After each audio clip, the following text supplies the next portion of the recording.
Mr. Chavez, we are now live. Thank you, Mr. Moya. Okay, folks, good morning, everybody. We are on the record. I'm Stephen Chavez, the city's land use hearing officer. Today's date is April 20th, 2020. This is an appeal from the Development Review Board. This is case number AC-20-3, so that everyone can participate safely under the current public health emergency.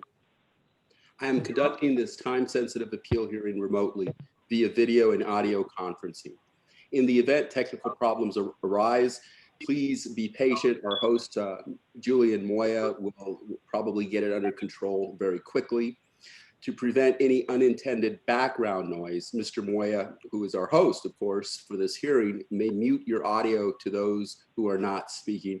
If that occurs and you wish to speak to raise an objection or something, please just manually unmute your speaker using the Zoom program unmute button, not your computer's unmute button, okay? So you go to your Zoom program and unmute to speak. We are recording this hearing, and there is a certified court reporter, Rebecca Fella, with the Williams & Associates. Ms. Fella, good morning. Morning. Now, folks, I have adopted case management rules specifically for this remote hearing and other remote hearings.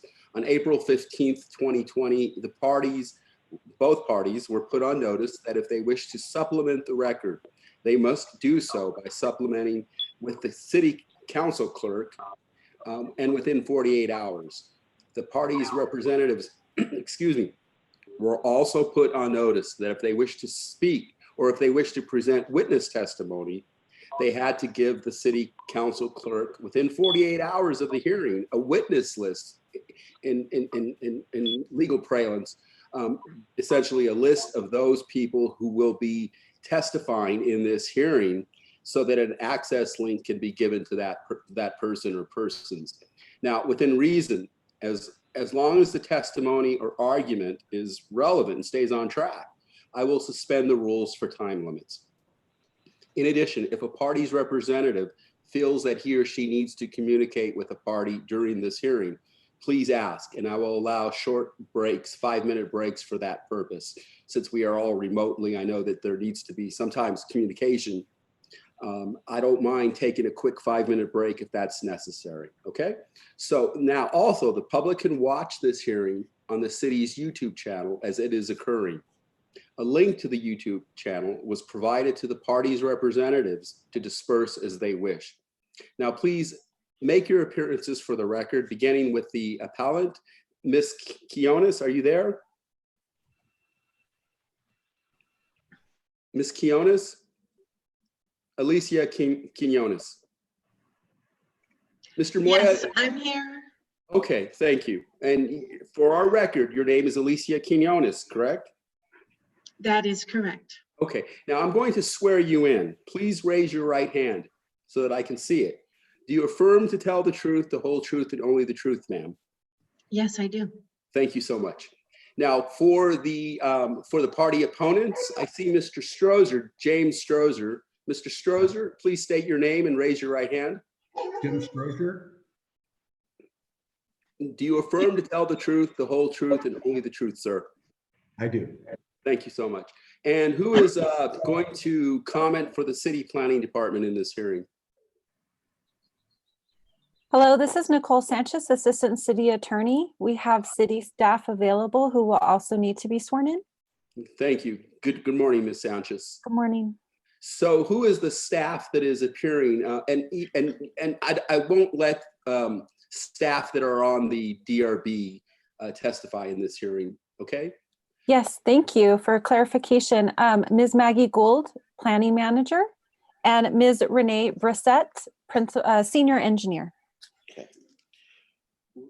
Ms. Brissett and Ms. Gould, can you both please raise your right hand so that I can see them? Oh, are they appearing audio or video? Video.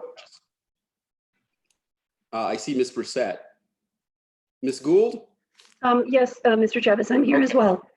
See, I can't see everybody at the same time, I guess. So Okay. Ms. Gould, Ms. Brissett, do you affirm to tell the truth, the whole truth, and only the truth? Yes. Thank you so much. Okay, finally, before we begin with the substantive merits of this appeal, I note that the appellant, Ms. Quinones, has raised objections to holding this hearing under this format. Ms. Quinones, I have respectfully considered your objections and your arguments that you have emailed the city council clerk, and I am denying those objections. I think that this format safeguards all parties under the current order from the governor while maintaining and protecting the integrity of the sensitivity of the timeline for this hearing. So I'm going to deny your objections. I will explain to the city council in my report why I have denied those objections. And if you like, you can spend 2 or 3 minutes supplementing your objections if you think it's necessary. Okay? Yes, I hear you. Okay, thank you so much. So are there any other preliminary matters? I note that there are no supplementations to the record. I didn't receive any. I assumed that I was to deliver them to you today. I do have some notes. Ma'am, may you I- assumed, hold on, Ms. Quinones, you've assumed incorrectly. Okay, The instructions were clear that you were to provide the city council clerk via email supplementation within 48 hours of the hearing. But because you're not an attorney, I realize that. Let's do this. Why don't you identify what you would like to supplement the record with? And I can, with discretion, either allow the record to be supplemented at a later time or not. Okay? okay. What would you like to supplement the record with? The contents of my notes are a more expanded, an expanded explanation about why we do not believe that this hearing as it's happening right now is proper. And I think that it should be voided and rescheduled. And Okay, let me you stop you there. Okay, Ms. yes. Quinones, let me stop you. I just want you to identify for the record what you wish to supplement the record with without making argument. If I need Okay. argument, certainly I can ask. Okay. For that. So Okay. the first thing is your notes, correct? Which Yes. basically are, I guess they add to your argument on why you think this hearing is inappropriate under this format. Yes, there What's are the second 5 reasons rather than 1 reason. Okay, what's the second thing that you want to supplement the record with? Okay, first is the scheduling considerations, issues of complexity, issues of scheduling of the hearing. Secondly is preparation considerations. Thirdly is notification considerations. Fourth is hearing format considerations, of which you've already discussed. And 5th is pandemic considerations. And lastly, a request that as a result of these 5 considerations, we have a request for you to permit rescheduling of this hearing to a time that is fits everyone's needs. Sure. Okay. So that's the first document that you want to supplement the record with. I don't have a problem with that. It's just argument. And certainly I don't think it prejudices the rights of Mr. Stroezer's clients or the party opponents. Mr. Stroezer, what is your position on supplementation regarding this document with the 5 issues? I have no objection to that. I think that's fine. As you Okay. just stated. Thank you, Mr. Stroezer. Ms. Quinones, I will supplement the record with those arguments. Essentially, what you need to do then is provide an email that document in a PDF to the city council clerk. Don't email it to me, email it to the city council clerk and send a copy of it simultaneously to Mr. Stroezer, okay? If you don't send a copy of it simultaneously to Mr. Stroezer, I will not accept it in the record, okay? The city clerk, do you want that sent now? No, after this hearing, I apologize. Do it within this day if you can.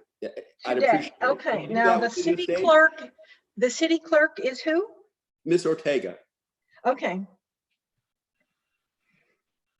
Okay, yes, I will do that. Okay, good, good, good. And that's Crystal Ortega for our record. And you have her email address already because she sent you Yes, a link. yes, Okay, I do. thank you.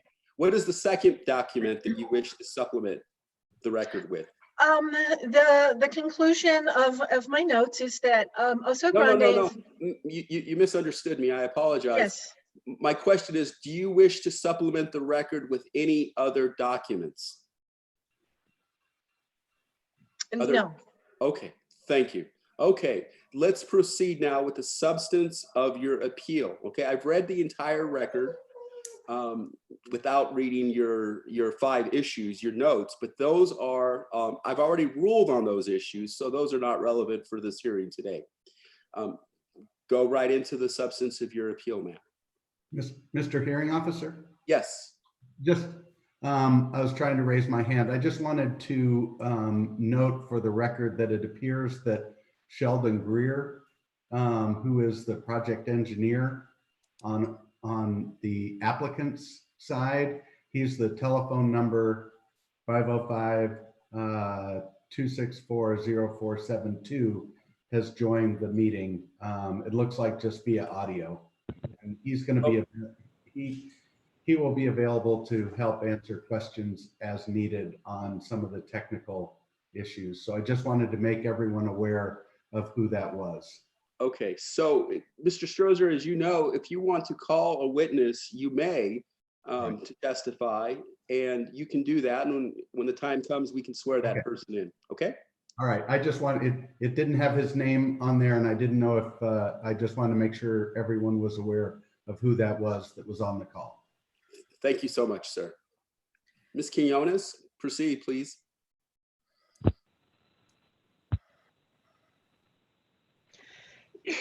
Ms. Quinones?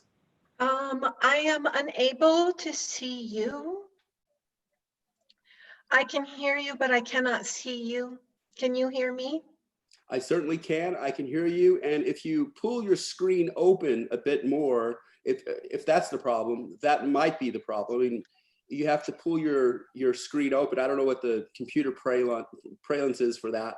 Mr. Moya, do you have any comments on how Ms. Quinones can see those people that are in the meeting, the hearing? Mr. Chavez, no, it looks like her camera's on and her microphone's on. I'm not quite sure what the issue could be. Her own individual settings in the Zoom application or website. Okay, Ms. Quinones, I can see you and I can hear you fine. So I don't know what the problem is on your side, but I don't think it's a problem that you make your argument without actually seeing my face. What did you want? Would you repeat what you would like me to address? Yes, your arguments in your appeal, the substantive issues that you've raised in your appeal. Oso Grande is unable to have at this point in time any substance to our appeal because we are not prepared for the reasons stated in the notes that I just referred to. So for us, for basically the game is over because we are not prepared as a result of those 5 reasons. We're here because we believe that the safety of Oso Grande residents is at stake and the issues are extraordinarily important. And they continue to be important, and our arguments continue to be relevant, significant, and deserve a vetting in a hearing process. However, we're not prepared. We were given insufficient notice, and as such, we're not prepared, and our top priorities are health of ourselves, health of our family, and health of our livelihoods. Because of the let me interrupt you. Okay, so you can't just stick your head in the sand and tell me you're not prepared. Let me finish. Yes, You've received notice of this hearing well within the correct. time. Let me finish. You've received notice of this hearing well within the time frame required for that notice under the IDO. You've received notice of this format and the instructions on how to proceed under this format. You cannot just stick your head in the sand and tell me you're not prepared. I will not continue this hearing because you're not prepared. That is not anybody's fault except your own. You are the president of this association. When you filed this appeal, in the documentation of filing the appeal, you noted your name, your email address, and your address with your phone number. So you were given notice of this hearing, not to the association, but to you, certainly. So because you are the president of the association also has notice of this hearing. So I'm going to give you another chance to proceed with your arguments. If you don't want to, that's up to you, but I'm going to continue this hearing with your participation or not. Okay? Yes, I understand what you are saying. Okay. Do you want to participate in this hearing and make an argument? I know that you're not going to accept, you are not going to accept our arguments regarding holding this meeting, because I brought the notes and I told you the contents of those notes. It's simply that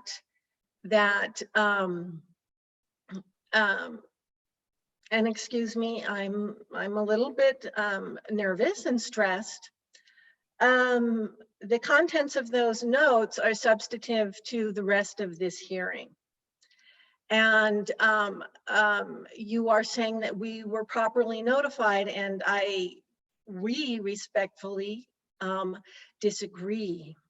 You have a right to disagree, ma'am. But my question is, are you going to participate in this hearing or not? Yes, of course. Okay, so you can make your argument now. I'm giving you this opportunity. I'm giving you more opportunity than a judge would give you in a courtroom. If you're not prepared, though, that's not my problem. That's your problem. I can't continue this hearing. As I say, you have given notice. You were given notice of this hearing well within the time frame under the IDO. I understand your objections to this format. I've denied those objections. So we're not gonna reopen that. And you characterized this process as me not accepting those arguments. I've accepted the arguments. I've read your arguments. I've carefully considered your arguments, but I'm denying those arguments. We have to proceed. This is a time-sensitive process. So you know, without delaying this process further, because there are other people involved. And let's get started. Please make your arguments or defer.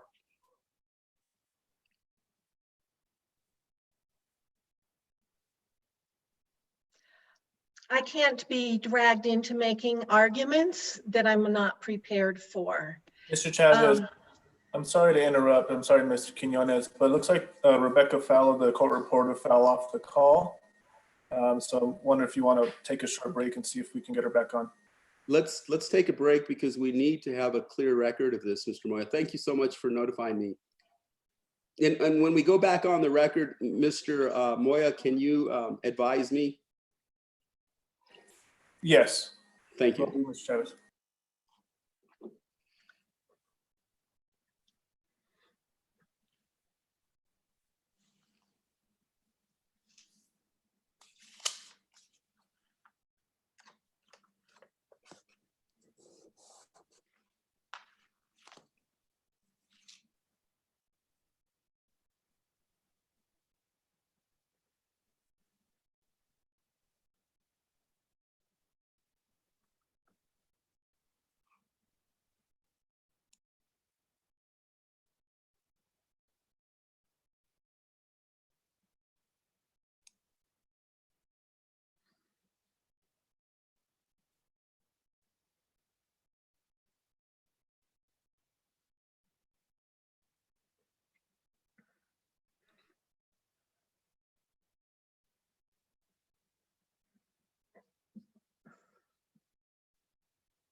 Hello, Rebecca, are you there?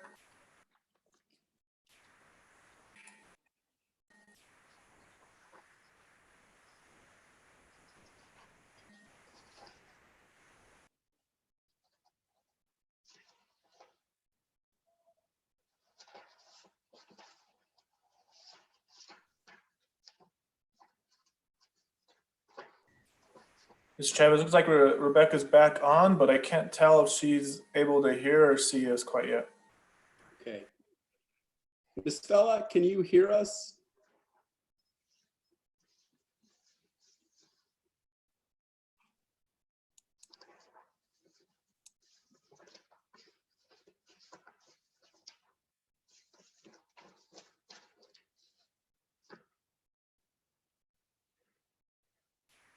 Mr. Moyle, we would have to confirm that she can hear at least. Sounds good, Mr. Chavez. One other option too is we're recording this obviously on YouTube Live, but also on the actual Zoom app. And if needed afterwards, if we need to provide her with the full kind of recording, we can do that as well. Sure. Obviously, it's up to you. Yeah, I'd prefer to try one more time if we can. That's the court reporter's record is the best record. Yes, sir.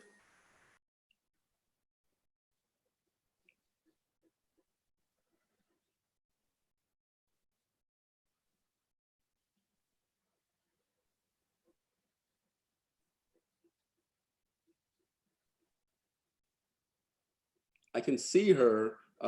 It says Rebecca's iPhone. There she is. Miss Fella, can you hear us? Barely. I'm still trying to get back on through my computer, but it kicked me out and it won't reconnect. Oh, shoot. Okay. Can you court report on your iPhone? I'm on my iPhone. Hold on. The audio is just really, really low and I don't know how to turn it up. Hold on. Let me see if I can figure it out.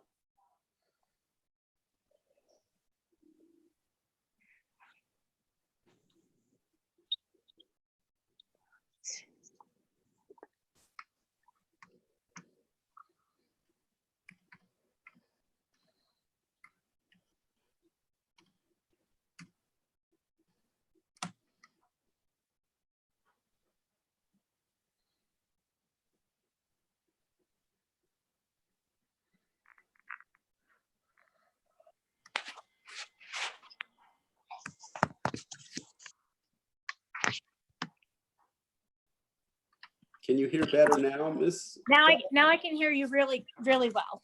Okay. How long was your connection out before you figured it out? I know that's subjective, but It was probably, it's probably about 5 or 6 minutes that I was trying to get back on. It says you documentation and filing your appeal, you noted your name, your email address, and your address with your phone number. So you were given notice of this hearing, not to the association, but to you. Certainly, and then it died. Okay. You can access the other recordings to. That's what I was going to say I would do. Okay. That's what I was going to do, was just get the recording from the clerk. Okay, so we are on the record again, the Sorry. formal record, and let's proceed. Miss Quinones, while we took this break, I looked at the record and I note that you were given notice, the parties were given notice of today's hearing on April 2nd, 2020. Do you dispute that you received notice on April 2nd, 2020? Yes, I did not receive notice via email until April 15th.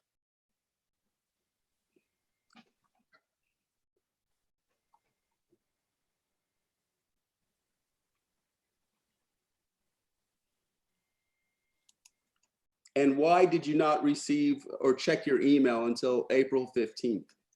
Oh, I check my email several times a day. There was a notice sent by Ms. Ortega on the 2nd of April. However, it was to the wrong email address. Later that day, she apparently found out from someone, not someone from Oso Grande, who is the applicant, that the email address was incorrect. So she apparently sent a second email on the 2nd. However, it did not arrive in our email boxes. The reason, and I cannot presume to understand why we did not receive that. However, it appeared that it was sent from a home location through the city of Albuquerque's servers, and the city of Albuquerque's servers may have bounced that email back. In any circumstance, we did not receive that email. Okay.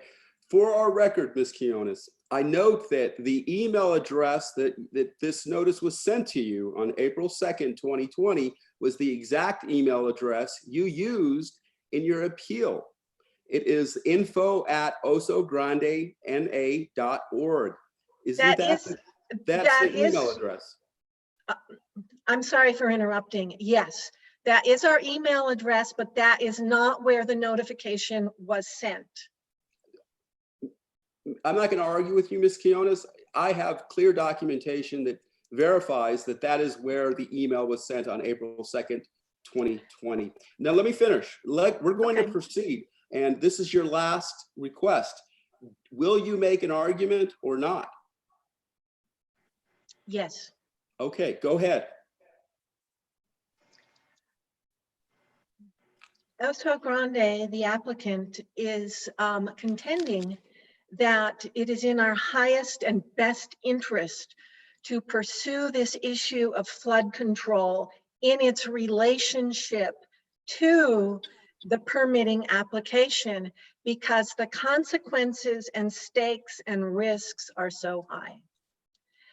It is Oso Grande's contention that valuable floodplain property is being dismantled from use as floodplain in the event of a large storm. So the complexity and intensity of this is so important and so serious to the property rights of the individuals in Oso Grande, as well as their safety, that this matter must be pursued in a comprehensive fashion.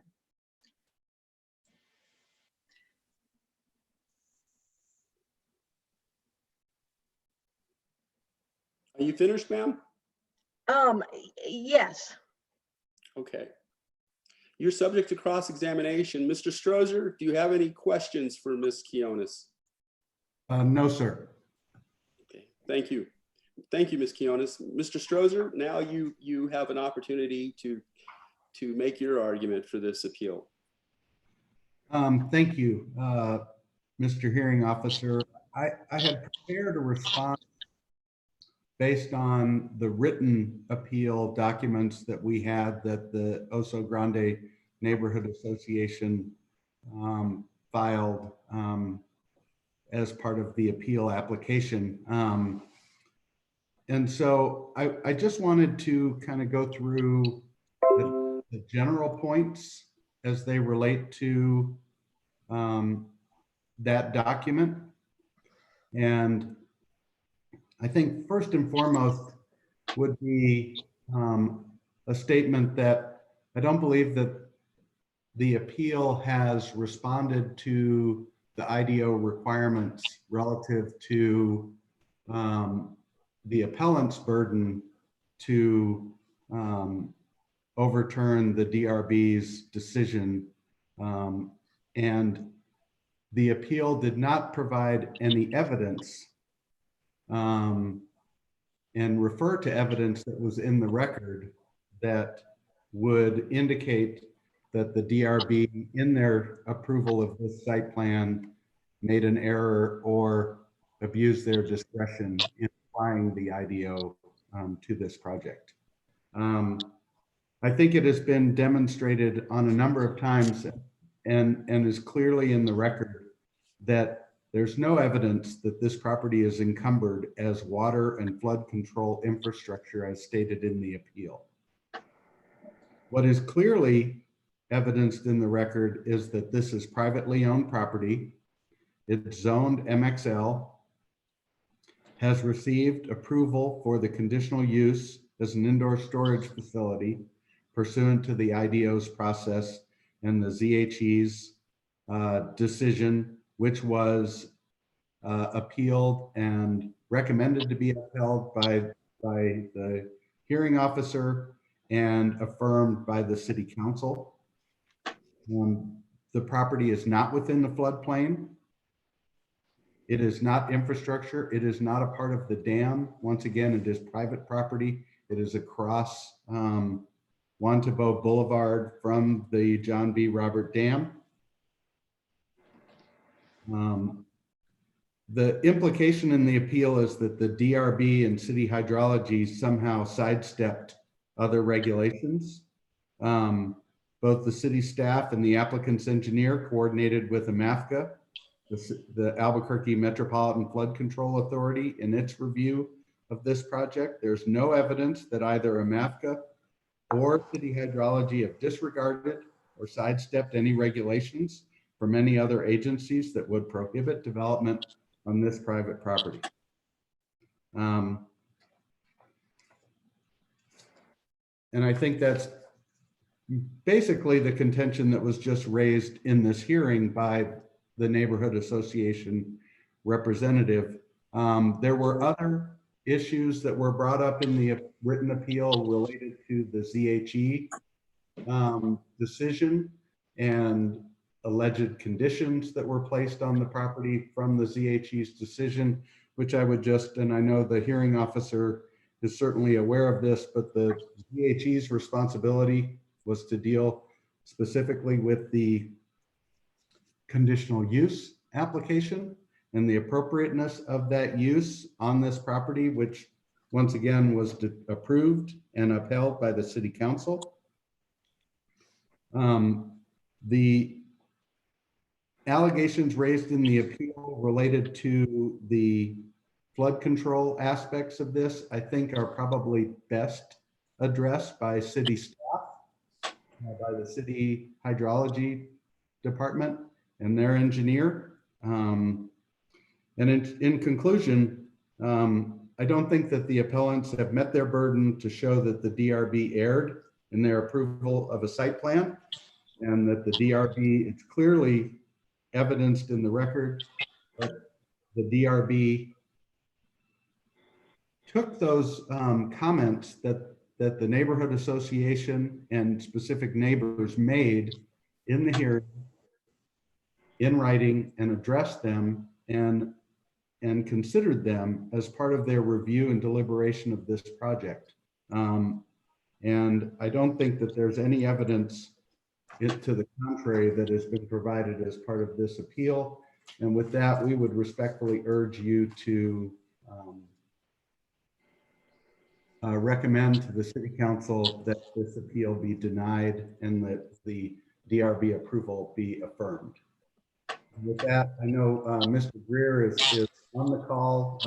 He's the professional engineer registered in the state of New Mexico, who is worked with Respec Engineering. They're the project engineer on the project, and he would be available for any questions that you might have relative to our side of that. But once again, I think those issues that have been raised in the appeal relative to the dam and flood control are more appropriately responded to by Renee, if that is your desire. Thank you. Mr. Strozer, are you finished? I am. The engineer that's on the line, you said Mr. Greer. What is his first name? Sheldon? Mr. Greer, can you hear me? I can. Mr. Greer, tell me your full name for our record. It's Sheldon Edward Greer. And where is your address? Your office address?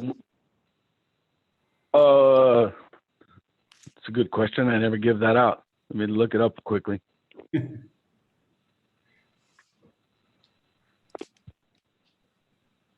is 5971 Jefferson Northeast, Suite 101, Albuquerque, New Mexico, 87109. Okay. Mr. Greer, I'm going to swear you in. I can't see you, but I'm going to trust that you will hold your right hand up. Can you do that for me now? Yes, sir. Okay. Do you affirm to tell the truth, the whole truth, and only the truth? I do. Thank you. So, Mr. Strozer, as you heard, deferred all questions that I would have for the discharge of stormwater to you. Are you the appropriate person to ask regarding those issues? Yes, sir. Okay. One of them. Explain. Well, I think the city engineer would probably represent maybe a less biased perspective. I am a professional engineer, but I'm hired by the applicant, but I am qualified to answer any drainage question. Okay, and I'll ask the city's engineer as well. I wanted to ask either Mr. Strozer or yourself regarding the discharge of stormwater. Now, it's my understanding from the record that stormwater is going to be discharged through a storm drain. Is that correct? From the property side? That is correct. Okay, and I assume it's going to go west downhill. Does it go into the channel to the south, or where does it go? The stormwater leaving the site will go directly into the channel via storm drain. Okay, the storm drain channel, which is directly south of the project site, correct? That is correct, sir. Okay, so is that channel considered under the IDO and the development process manual, the DPM? Is it considered an arroyo for purposes of those two documents? Yes, sir. Okay, so is there a flood hazard and drainage control requirement in the DPM that you also have to meet? Yes, the requirements in the DPM relative to our site would be the way we're controlling stormwater coming off of our site and the quantity of flow that comes off of our site. regarding the channel, that would be a channel owned and operated by the city, and it has the capacity for this site. Okay, so under the IDO, I note that under the IDO in section 5-2E2B, which is, I think it's page 200 of the IDO, it states that development will not be allowed to discharge stormwater runoff into an arroyo unless an engineering analysis can demonstrate that discharge will have minimal impact on the treatment called for in the drainage management plan for the arroyo on the existing detention basin. So is the drainage management plan, is that something that a MAFCA has and you have to coordinate with the MAFCA for that? In this particular case, the arroyo is owned by the city, as I understand it. We did coordinate with the MAFCA, ask them for their comments or concerns. We did coordinate with the city, and we're provided guidance that discharge would be allowed to the concrete lined channel. Okay, so that provision in the IDO states more than whether it's allowed or not allowed. It requires essentially an engineering analysis. Is there an engineering analysis that has been done to this point for that release of discharge? That facility, sir, is a very substantial facility. It is the discharge for the John Roberts Dam and many of the adjacent properties. So the management of that facility would be subject to many guidance documents, many drainage studies that pertain to the flow that gets contributed to that channel. It would be beyond the scope of a small site of this nature to do a total analysis of that drainage way. The water that comes through this channel starts at the top of the mountains to the east. So that would be a facility that does have many drainage studies that have guided it throughout the years in its development within Albuquerque. Okay, I'm not quite understanding what you said, but maybe my question is more appropriate for Mr. Strozer. Mr. Strozer, my question is that under the IDO, under subsection 5-2E2B, it says that if you're going to discharge into the arroyo, which we now understand it's part of the channel, that an engineering analysis must be done to demonstrate that the discharge will have a minimal impact. Is that analysis, has it been waived, or how is it going to be done? So Mr. Hearing Officer, I think the simple answer to your question is that, and certainly the city staff can weigh in on this response later, is that as part of the IDO and the DPM requirements, detailed grading and drainage plan and analysis specifically to this site and specifically for this development proposal related to the site plan is required to be submitted as part of a separate drainage submittal to the city hydrology. That submittal has been reviewed and approved by the city and is part of the record for the DRB. The DRB member for hydrology is responsible to make sure that that grading and drainage plan has been submitted, has been reviewed, comments have been addressed, and ultimately is approved with the date that is included in the record as part of the application. So the engineering analysis has not been waived? It has not been waived. It has been done and it has been approved. Okay, I didn't see that in the record. Is it in the record specifically? So the grading and drainage plan is a part of the site plan that is included. There is also a separate process directly with city hydrology that is, I think you could characterize it as parallel to the DRB process, that review and approval gets incorporated into the final grading and drainage plan that it ends up being a part of the site plan drawing set. Okay, so it's generally included in the preliminary plat that's in the record, or preliminary site plan, I'm sorry. It is a part of the preliminary site plan that's approved, that's submitted with the application. That ultimately, what the DRB approves is the final grading and drainage plan with the engineer's stamp. And that is what is referenced in the city hydrology's approval. Okay, and where is that in the record, if you can tell me? If you give me a moment, I will try and look for that. Please do.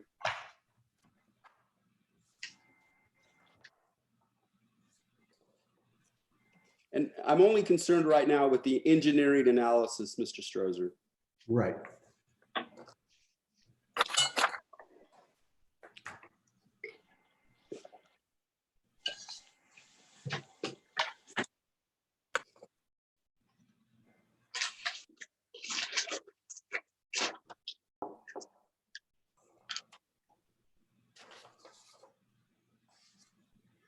So I'll need to find what page this is in the record, but there is a, on 129, in reference to the 129, 2020 DRB hearing, there are comments that were provided by the hydrology section. And I'll just read those comments. Hydrology has an approved conceptual grading and drainage plan with engineer stamp dates 12/20/19 and 1/9/20. This plan needs to be included in the site plan. If the plan has been modified since, then it will need to be resubmitted to hydrology for reapproval. No objection to the infrastructure list and no objection to the plat. So that is. I read that too, Mr. Strozer, and my concern was that I wanted to see it. The actual plan itself? Well, the engineering analysis that the ordinance contemplates and that is described in that dialogue. Okay, I will, if you give me a moment, well, and you could, if you could proceed, I'll try and find where that drawing is included in the record itself. Okay, so the engineering analysis is really a drawing, a site plan drawing, a page in the site plan drawing. Correct. Okay, I can find that myself. I thought it was a more substantive report rather than a site plan page. No, sir. It's once again, there is a DRWS form and a separate submittal that goes directly to city hydrology that once again is parallel to the DRB site plan review process. But that site plan that is referenced in those comments is included in the DRB site plan set. And that's why the city hydrology department always references the specific engineer stamp date to make sure that there is no disconnect, if you will, between what was reviewed and approved versus what ends up in the final set. So that's part of those comments, and ultimately that is a part of what the planning department checks. And this process was paused by this appeal, but normally if there wasn't an appeal, then the site plan gets submitted to the city planning department for final signature, and that's one of the things that is checked to make sure that those dates match and are consistent with city hydrology approval. I understand that the signatures come last after all the appeals have been exhausted. So certainly. Ms. Quiones, I see that you have your hand raised. Yes. Go ahead. What would you like to say? I would like to say that our professional engineer. Hold on a second, Ms. Quiones. We have to follow a procedure. I thought you were Okay. raising an objection. Yes. You have an opportunity. Let me finish. You do have Okay. an opportunity to rebut this Okay. testimony, but not at this time. Okay. I will tell you when you have that opportunity. We're still doing the substantive questioning. of Mr. Strozer. You have an opportunity to ask Mr. Strozer questions or Mr. Greer questions since he testified. But let me finish with my questioning first, if that's okay with you. Yes. Great, thank you so much.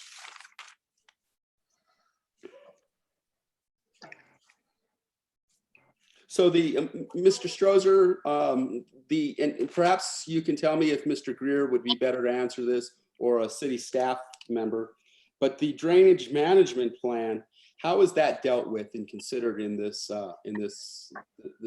application? Mr. Strozer, you have to unmute. Got it. Sorry. I'll take a stab at it, and others can weigh in if needed. Once again, the drainage management plan is specifically a requirement as part of that is integrated into the site plan review process. So that is now, as a part of, my understanding is that a part of the city's review of a drainage, grading and drainage plan for a specific site would include the review of any overall drainage management studies that may be in place. That, for instance, if a MAFCA has a study, the professional engineer doing the grading and drainage plan would need to reference and have looked at any of those studies, and that the city in their review and ultimately approval of the grading and drainage plan would be responsible for checking that. And once again, I think it's clear that both our engineer as well as city engineering coordinated with a MAFCA, who is regional flood control authority that is part of this process. They do not actually approve the document, but they are consulted as part of its review, preparation, review, and ultimately in the approval of that document. Does that answer your question? I think it does. Mr. Greer, I have a question for you. Can you hear me, sir? Yes, sir. Okay, I know this format is a little challenging, but I think it works well. So, Mr. Greer, I'm looking at the record. There's a letter from you as the professional engineer for this project and the project manager on page 246 of the record. You note in your letter that the existing stormwater that leaves the site along the western property line currently causes minor erosion of the adjacent property. What adjacent property does it cause minor erosion on? Is it the city's property to the west? It's my understanding that is the water authority's property immediately west of our site. Okay, and the water authority being the city, correct? No. Yeah, sure. Okay. And it's my understanding that in the record, it's suggested, or more than suggested, stated that the landscaping plans will stabilize that erosion that's occurring right now. Is that correct? Well, more so than, the landscaping plan will help. More so than that, the redirection of that drainage directly to the arroyo will eliminate the source of water that is causing that erosion. I see. Okay, that wasn't quite clear. Thank you for clearing that up. Now, the sloping to the east, furthest east of the property, right along Juan Tabo Boulevard, I'm assuming that's a pretty steep slope, more than 3 to 1. Is that correct? It is actually, the design slope is 3 to 1.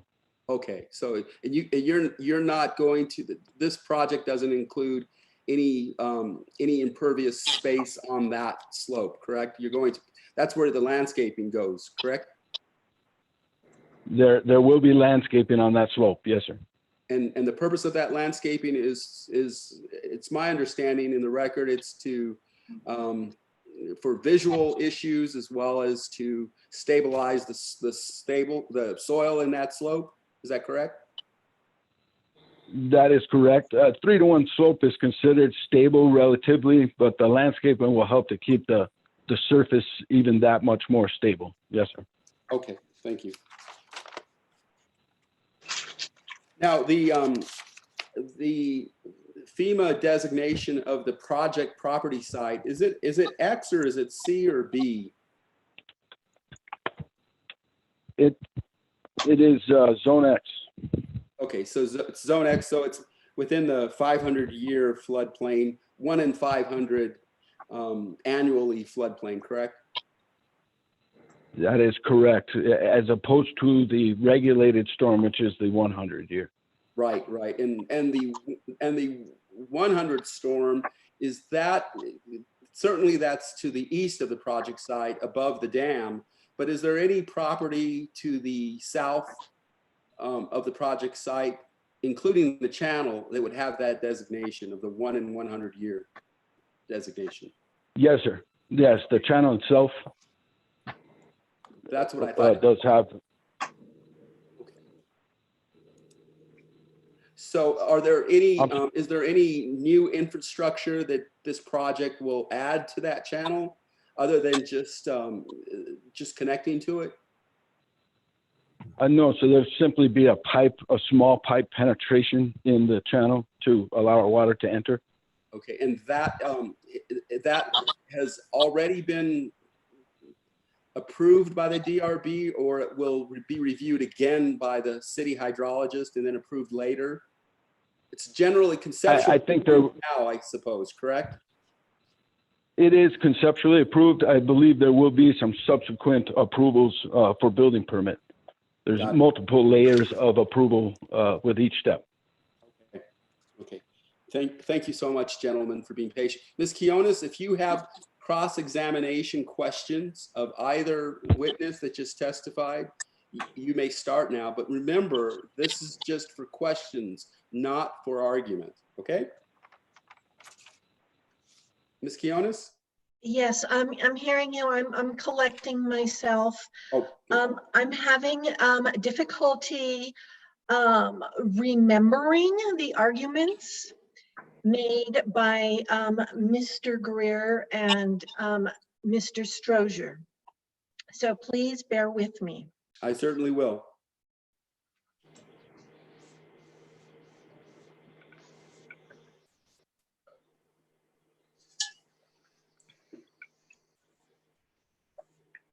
My question posed to Mr. Greer is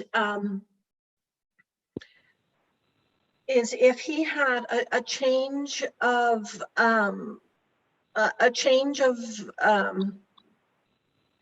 thought process between the time that he made a notarized statement to LUHO and the ZHE stating that there was no relationship between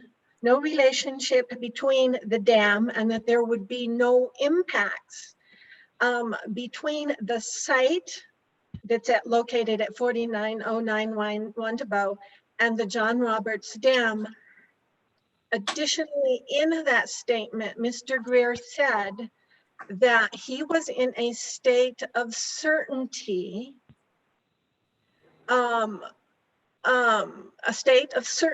that there was no relationship or impacts imposed upon anyone as a result of the plans.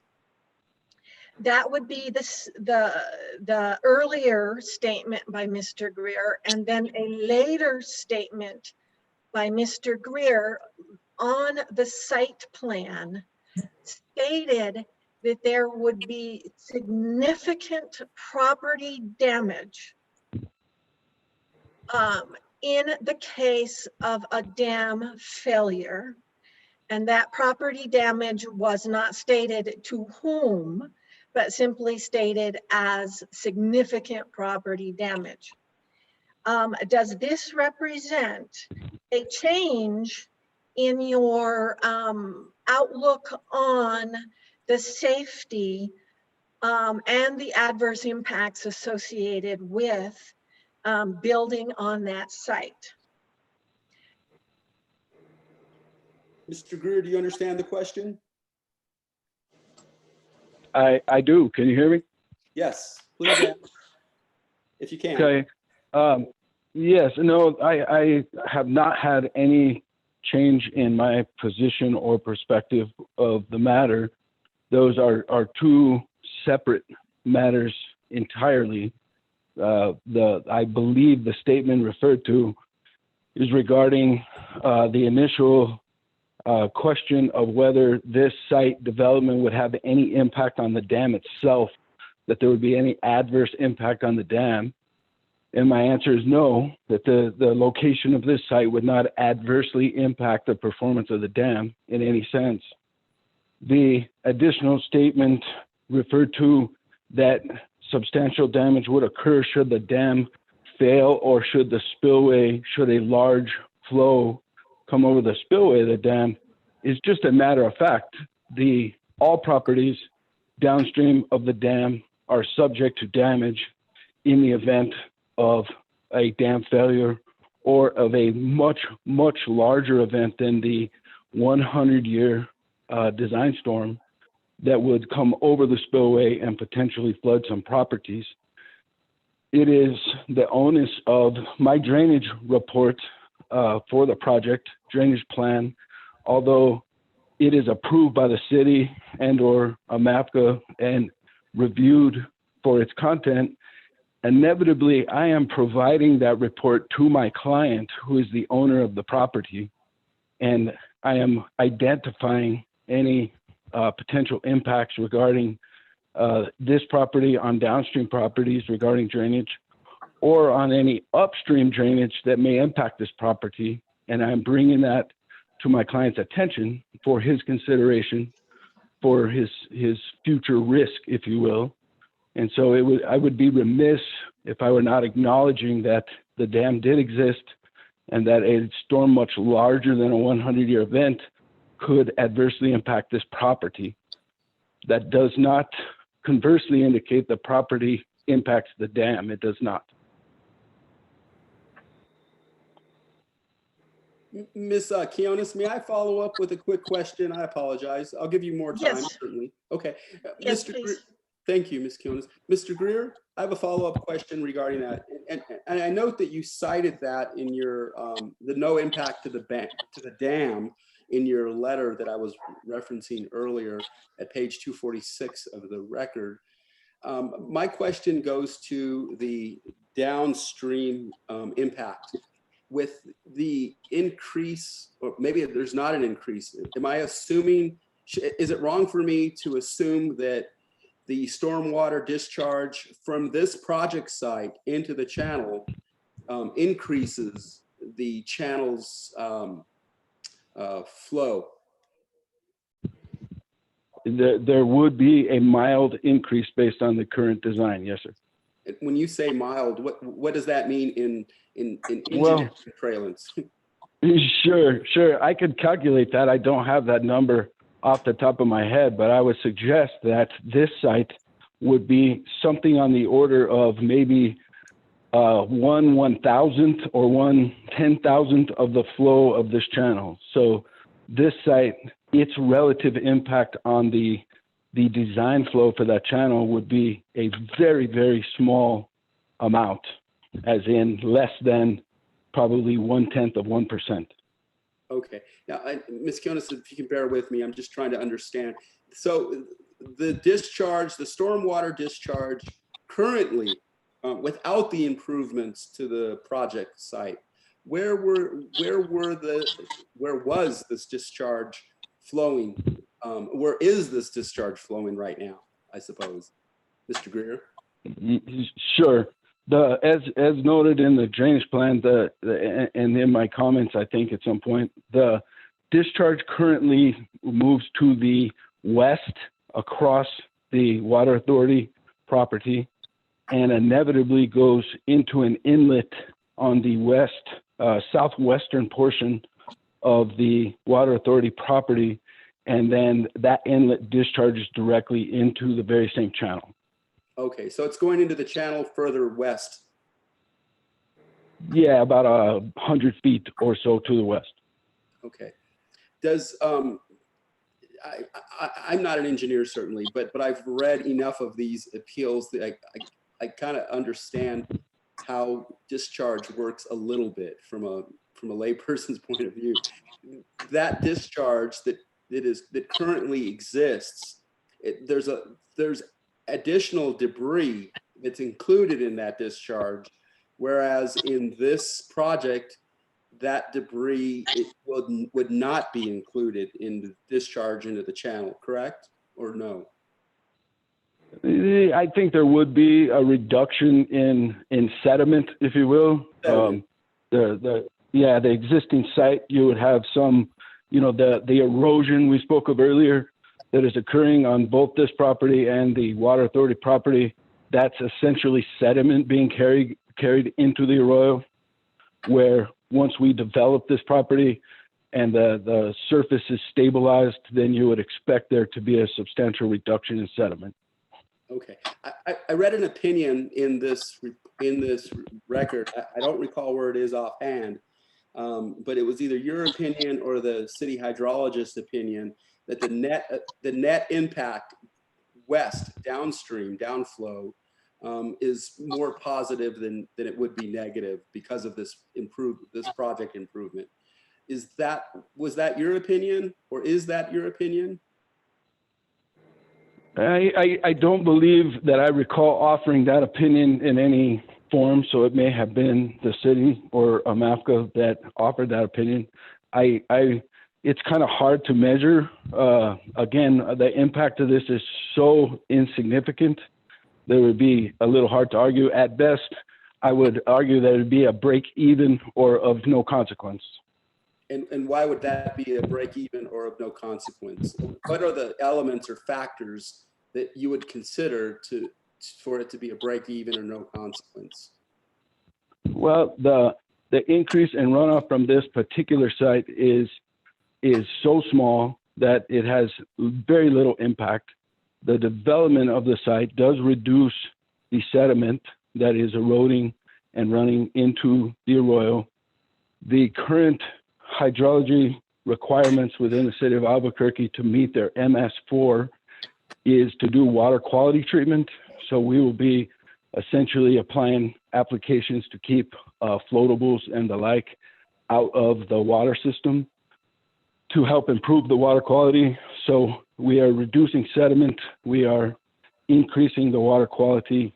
We are only mildly increasing the runoff. I don't have the numbers directly in front of me, but it's again, the increase from our site is very small, and the total runoff from our site relative to the discharge to this channel is really so insignificant. It's not within the errors of calculation for the flow in this channel.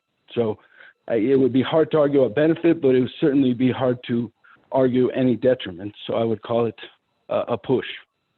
Okay, thank you. Ms. Quinones, I apologize for interrupting you. You can proceed with questions. This is a question of Mr. Greer. Mr. Greer, you speak of infinitesimal quantities of water.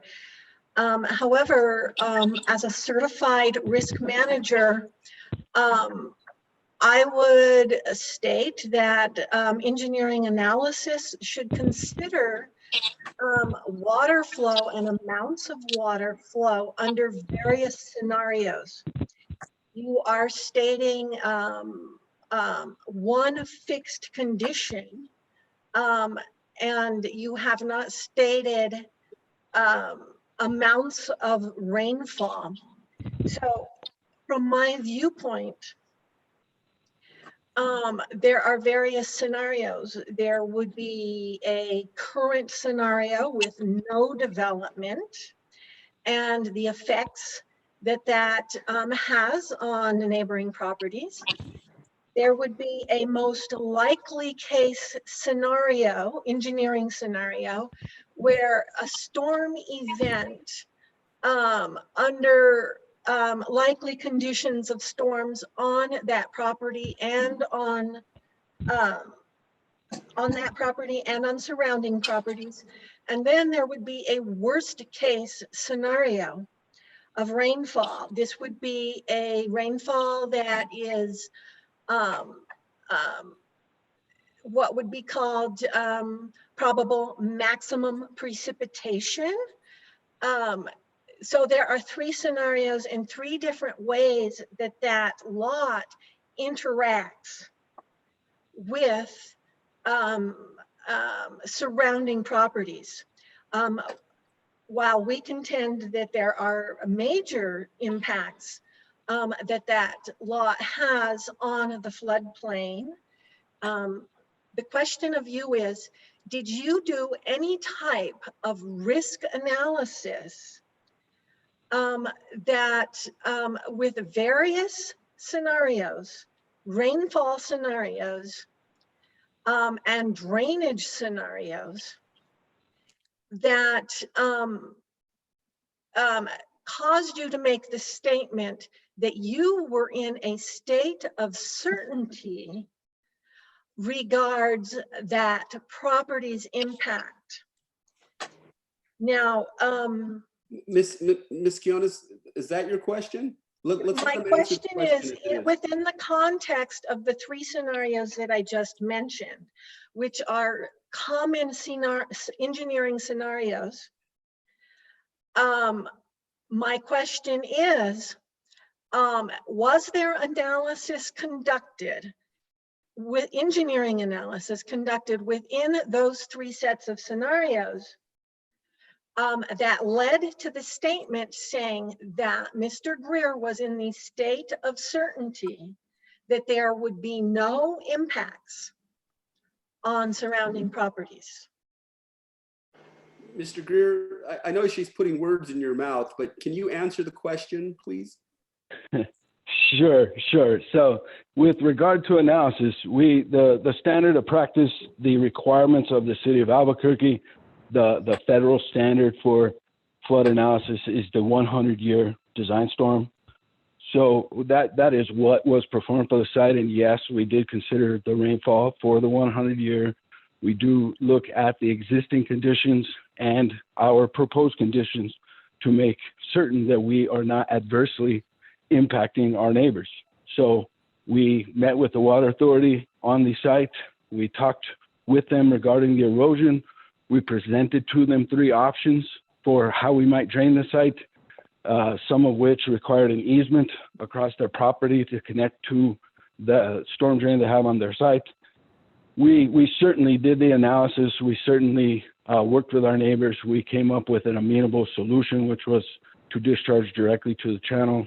And regarding the maximum probable precipitation or maximum probable flood, those are much, much greater criteria.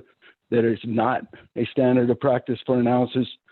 The entire valley would have to be emptied of folks if one were to start looking at that. That is a worst case scenario that has been deemed not feasible to attempt to live to that standard. So the 100-year storm was analyzed and the analysis was complete. And I am certain we will have no adverse impact on our neighbors or the dam in the 100-year storm. Thank you. Ms. Quinones, do you have more questions?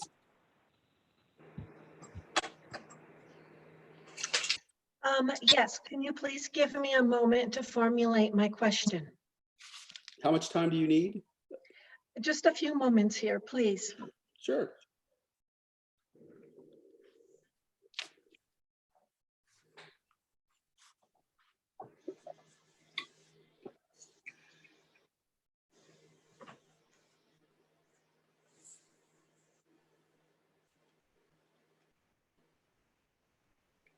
Mr. Greer, did you take into account actual factors involved with drainage and storms that are currently operant regarding this particular site, besides those that are strictly within what you're referring to as the 100-year storm events. And I'm specifically asking about upstream sedimentation, which I know you've spoken of, but you have not spoken of it in relationship to surrounding properties, as well as issues. Ms. Quinones, you're arguing too much. Let's just stick to questions at this time, okay? I would like you to just ask questions. Okay, let me, I'm getting too complex here, I'm sorry. So I'm asking about the difference between actual conditions on the site versus what is required of you in 100-year storm planning. Did you take any measurements and do any analysis associated with actual conditions versus those that are required of you by what you are saying is following federal guidelines? I respectfully not sure I understand the question. The 100-year analysis I'm referring to is, I'll do the best I can to understand and answer it, and then you please let me know if I've missed the mark. The 100-year standard to which I'm referring is a rainfall event. So the industry, people smarter than me in some manners, I presume, have come up with what they predict to be a 100-year storm event. Okay, so we plug that 100-year storm event into our actual conditions. So you were asking about actual versus analytical, I think. The 100-year storm event is a rainfall. It's an amount of water over a period of time. We essentially model the way that water will fall on the site, how it will travel across the site, and then how inevitably it will leave the site and what the impacts might be on the downstream conditions. And we make certain that we are not worsening those conditions. I hope that answers your question. Yes, it does. Thank you. And it answers it partially. My question is, were there any measurements such as geotechnical studies that you conducted and saw the resultant reports for specifically things like soil permeability that's existent on the site and its relationship to the floodplain as a whole? Sure, there are standards of practice for what the permeability is for any given soil type or any soil condition, whether it be vegetated or not vegetated or the like, and whether it be sand or clay or the like. So we certainly incorporated that into our analysis. So did you submit those geotechnical reports as part of your analysis? Did the analysis inform your, was your analysis informed by those geotechnical reports? No, I am not a geotechnical engineer, so I don't perform geotechnical reports. I, as a licensed engineer who is an expert in hydrology and hydraulics, as one of the areas of practice that I perform, I understand the conditions of soils and use that to estimate what the infiltration will be and what the inevitable runoff will be. But that's one of the elements of engineering judgment we apply to any given site. We don't perform a technical analysis. Go ahead. Okay, you do not perform a technical analysis of soil permeability specifically for that site. What you utilized was generalized soil permeability factors in your analysis? They are standards of practice, yes, ma'am. Generally, in this case, we rely on the guidance of the Development Process Manual, the DPM of Albuquerque, as they mandate its use in this case. Okay, thank you. Did you refer to the FEMA's guidelines on the floodplain management and best practices of FEMA's guidelines for best practices? And did you do the same for the federal national flood insurance program best practices?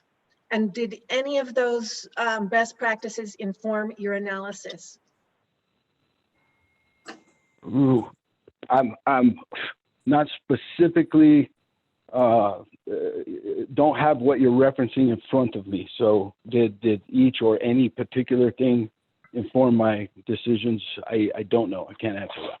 Ms. Quinones, let me follow up on a question regarding that. It might be helpful to the correct answer. In your appeal, I note, Ms. Quinones, that you referenced section 59.2, subsection B of the CFR Federal Reporter under the FEMA Flood Insurance Act of 1968. Can you remind me, please, of the contents of that regulation? It's the National Flood Insurance Act of 1968. In your argument, you, I think that's what you're referring to in your questions right now. Is that what you're referring to? I'm referring to the entire body of regulation. Okay. But I think that what you're referring to is slightly different in a topical sense. Well, it's your argument. I mean, I'm referencing the section you cited in your arguments. So okay, can you point me to the page, please? The page of your argument? Yes. I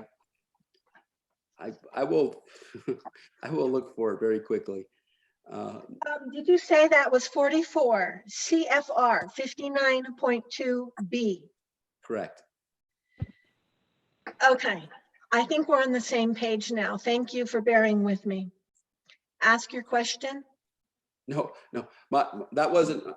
My question was to Mr. Greer. I thought you were asking about that CFR federal law or regulation. I thought you were referencing that, but if you're not, that's okay. I am referencing that, okay, but tangentially.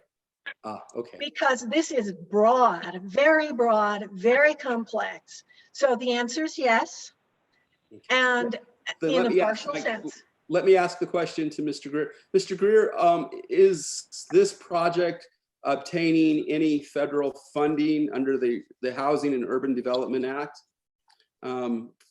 for anything in this project? I not that I am aware of, but I'm probably not the right person to answer definitively. Perhaps Mr. Strozer knows more than I. Mr. Strozer?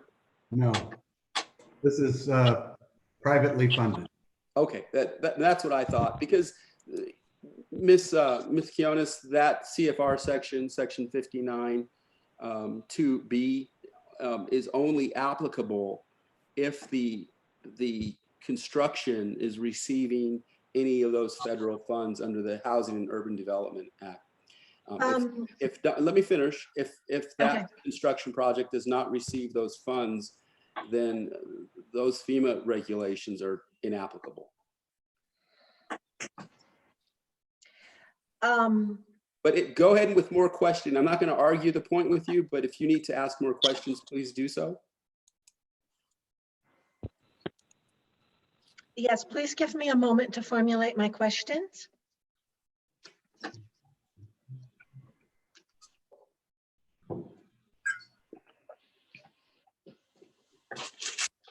Mr. Greer, in consideration of the drainage current versus proposed drainage that is occurring on the northeast corner of the property. To place this in context, the floodplain and catchment area that is on 4909 Juan Tabo has for 44 years been receiving runoff and drainage onto that property. That particular drainage does not appear to be included in your calculations and informing your analysis. Is that correct? May I ask, what property are you specifically suggesting was not in my calculation? 4909 Juan Tabo, when you did your site analysis, drainage analysis, did you assume that there was no runoff, storm runoff, coming into the property on the northeast corner of that property? That is correct. There are storm inlets in Juan Tabo that take the water from Juan Tabo, and therefore the water does not pour into this property. Did you, so is it fair to say that any storm waters entering the property on the northeast side were assumed to not exist in your calculations? I fail to understand when you say assumed it didn't exist. I did Okay. I did Go on. observe that water does not enter our property. I'm sorry, would you repeat that? Sure. I'm not quite understand your verbiage of does not exist. Our analysis does demonstrate that water does not enter our property. It does in no way ignore its existence. Okay.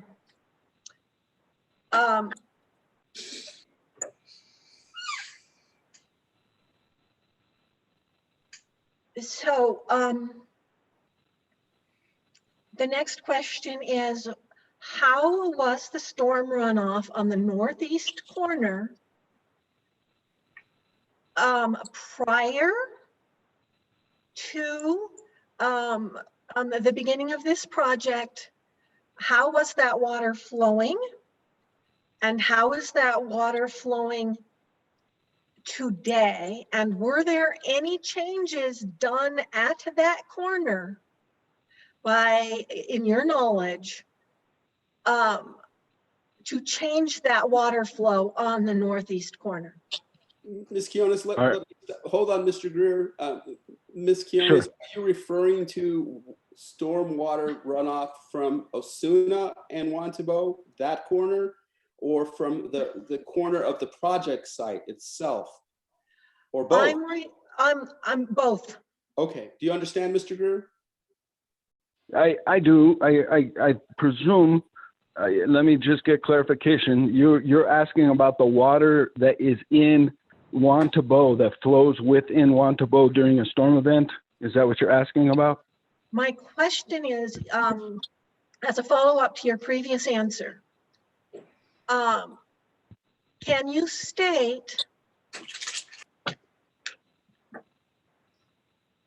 how the water that found its way to the northeast corner of the property was dispensed with prior to the project beginning, and how is it dispensed with today, and were there any changes made on that particular corner between then and now that you are aware of and took into account in your calculations and analysis?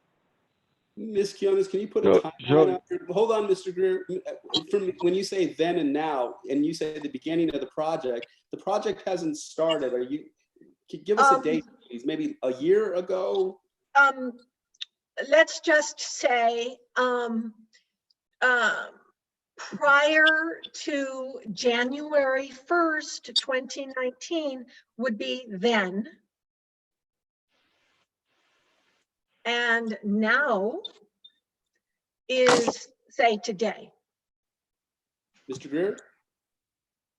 I am not aware of any changes that occurred during that time frame. Okay, thank you.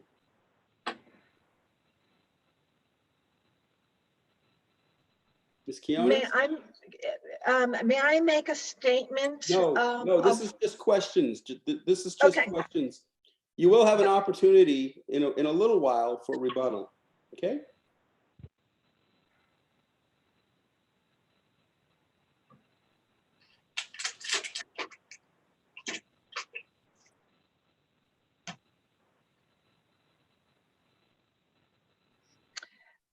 Mr. Greer, do you know if any inundation studies have been conducted on the floodplain in front of the dam?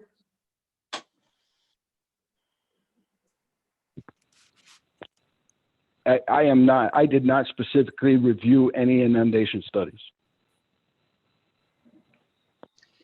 Mr. Greer, her question was, are you aware of any inundation studies, whether you reviewed them or Yeah, not? I am not. Okay. I am not.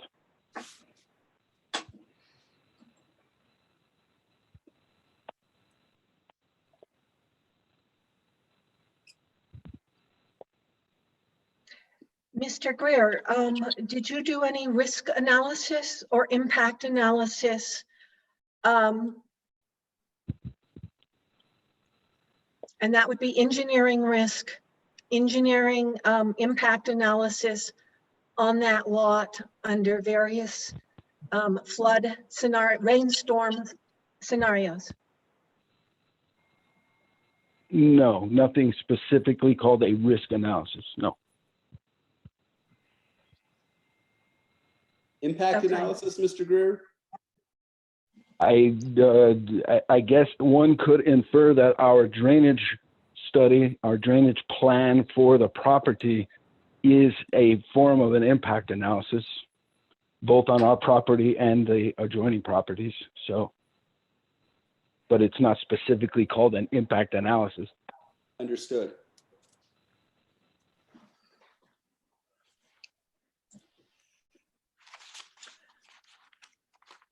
Having not considered various actual scenarios, do you still believe that you can make the statement that you are in a certainty state regards impacts to the dam function? Mr. Greer, Yes, ma'am. The development, I can state with certainty the development of this property will not negatively impact the dam.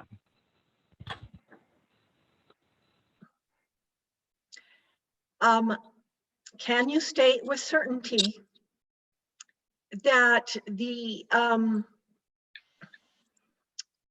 not being informed by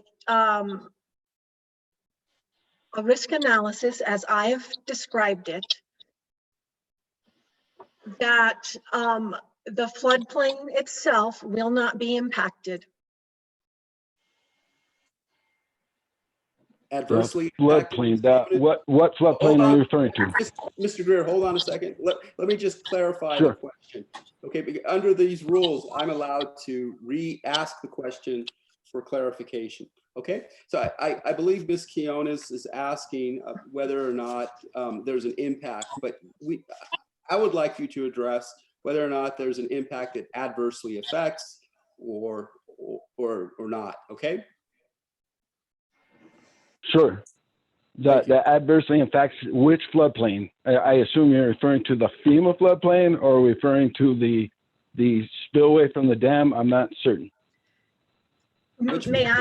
May I interject? Yes, please. I am referring to the entire floodplain to include the what FEMA identifies as 100-year plus 500-year floodplain plus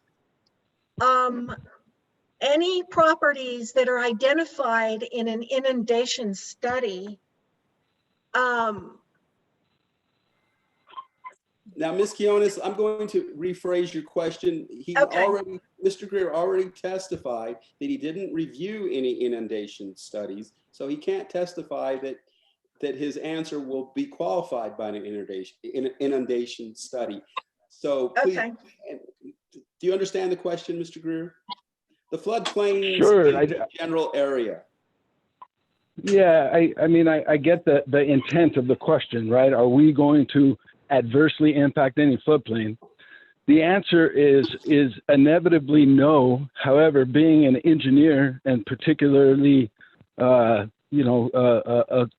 to the math, I guess, it is hard to argue that if we increase mildly within the floodshed the area of imperviousness, meaning we pave a parking lot, that we're not having some effect. However, my argument would be that effect would be immeasurable and immeasurably small relative to the floodplain or the runoff from this watershed. So I don't want to be flippant in saying we'll have no impact, but we will have no measurable impact within the floodplain. Within a degree of reasonable probability is the impact within engineering standards under the DPM? Yes, it is. Okay. Ms. Quinones?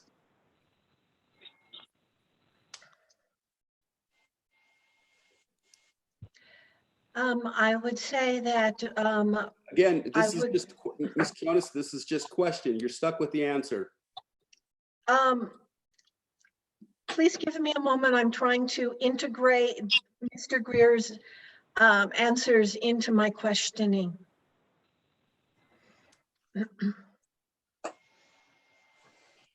Ms. Quinones, I'm going to give you 5 more minutes of questioning.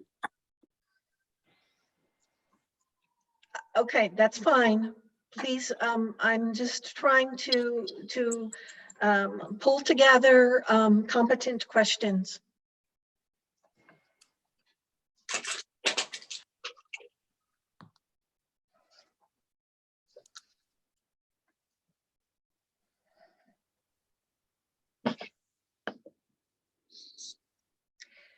Mr. Greer, are you aware of a pipeline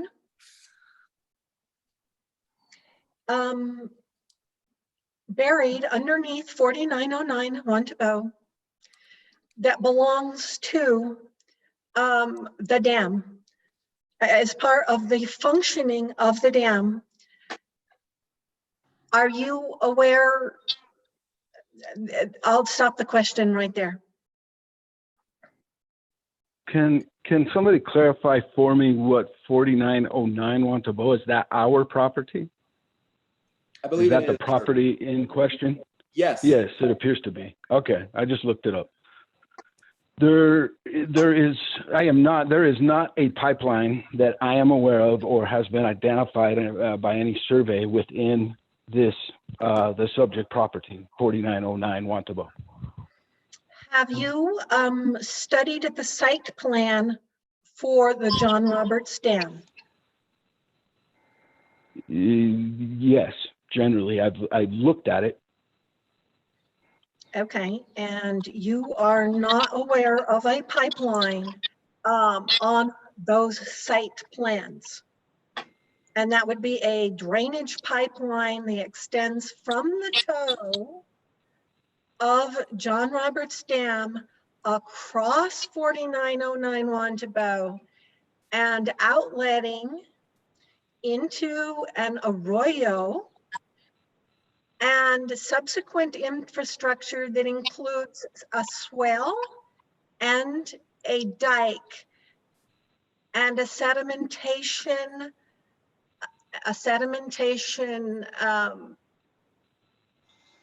structure. I am not aware of any encroachment on this property by the outlet works of the dam. Thank you. Mr. Greer. Ms. Canonis, can I also interject? Mr. Strozier, I'm not going to allow you to do that unless Ms. Kionis asks you a question. Okay. I understood the question to be very, very, very specific. And I think Mr. Greer answered that question very specifically. So let's move on. Ms. Kionis, go ahead. Mr. Greer, are you aware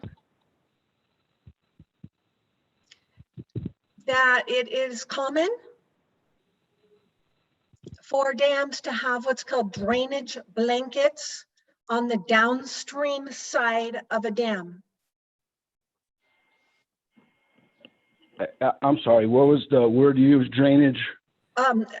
Drainage blankets. It's a Blankets. mechanism, it's a infrastructure mechanism that allows for drainage to occur subsurface as part of dam functionality. Gotcha. You know, there's lots of terms that could be true. I don't as a habit design dams. Okay, thank you.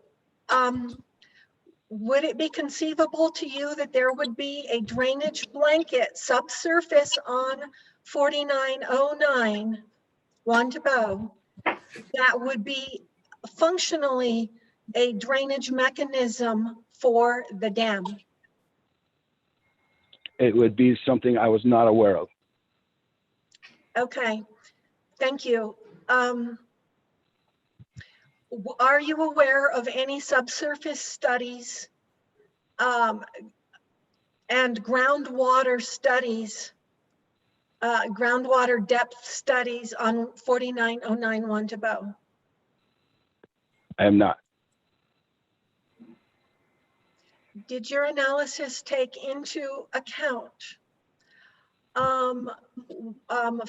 floodplain waters underneath 4909 Juan Tabo that feed into both the pollinator habitat, which is located downstream by about 100 yards of 4909 Juan Tabo, as well as the Water Authority's reclaimed water pumping system? I did not.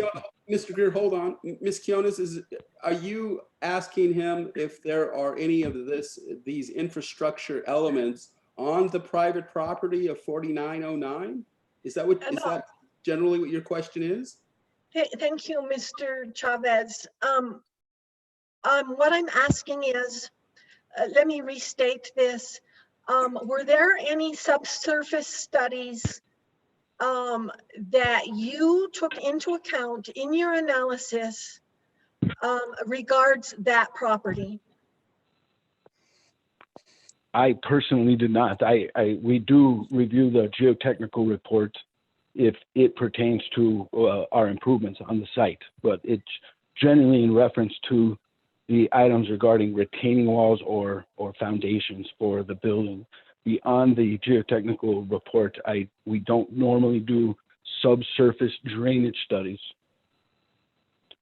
Okay, thank you. Mr. Greer, could you clarify for me, were you aware of geotechnical reports on recent geotechnical reports on that property?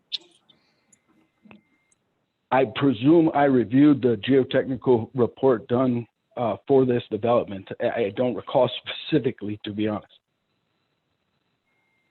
Is that something you would have normally reviewed, Mr. Greer, in the process of being the project manager? Yeah, I typically would, yes. Perhaps my detailed design engineer would be more inclined to read the details of it. I would review it if it pertained to something in particular we were doing. But again, typically it's a foundation matter for the building is the greatest use of that for a commercial site. So it's if there is a geotechnical report for that property, it's not ripe for review until building permit stage?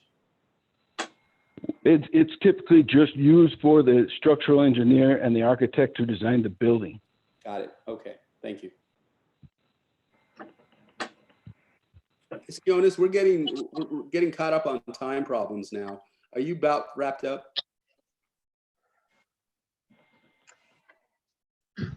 Mr. Greer, in regards to sensitive lands, did you take sensitive lands into consideration? Sensitive lands as defined by the IDO into consideration when you did your work for the property? Yes, I am the drainage engineer. I think regarding specifically sensitive lands, I would defer to Mr. Strozier. Thank you, Sheldon. Yes, so we did, it was part of the initial design considerations, and we actually prepared an analysis of the sensitive lands pursuant to the IDO and submitted that as part of our application to the DRB. That was one of the conditions placed on the property by the ZHE to make sure that we address the sensitive lands. In this case, the sensitive land issue that relates to this project is the steep slope on the east side of the property, which is taken into consideration with the design. I believe that we've already talked about the drainage component and the landscape stabilization of that slope. The landscape plan was specifically developed to mitigate any potential impacts to that steep slope and enhance it with tree wells and vegetation in order to maintain that slope. And that was also incorporated into the initial site plan designs that were done for the property, as well as the grading studies. Thank you, Mr. Strozier. May I ask a question? Go ahead, Ms. Quinones, I'll allow it. But again, we're getting caught up on time constraints now, so please try. Okay, and yes. focus. Mr. Strozier did,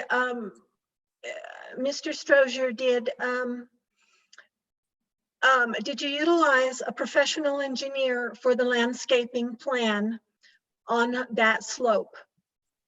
So the landscaping plan was done by a licensed New Mexico landscape architect out of our office. And that actually there are two that were involved in this project, Scott Culler and Chris Green, who's our principal landscape architect. Their design was done in cooperation and collaboration with Sheldon Greer and his office, who are the professional engineers for the project. So I think the simple answer is yes.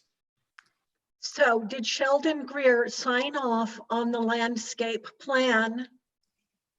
No.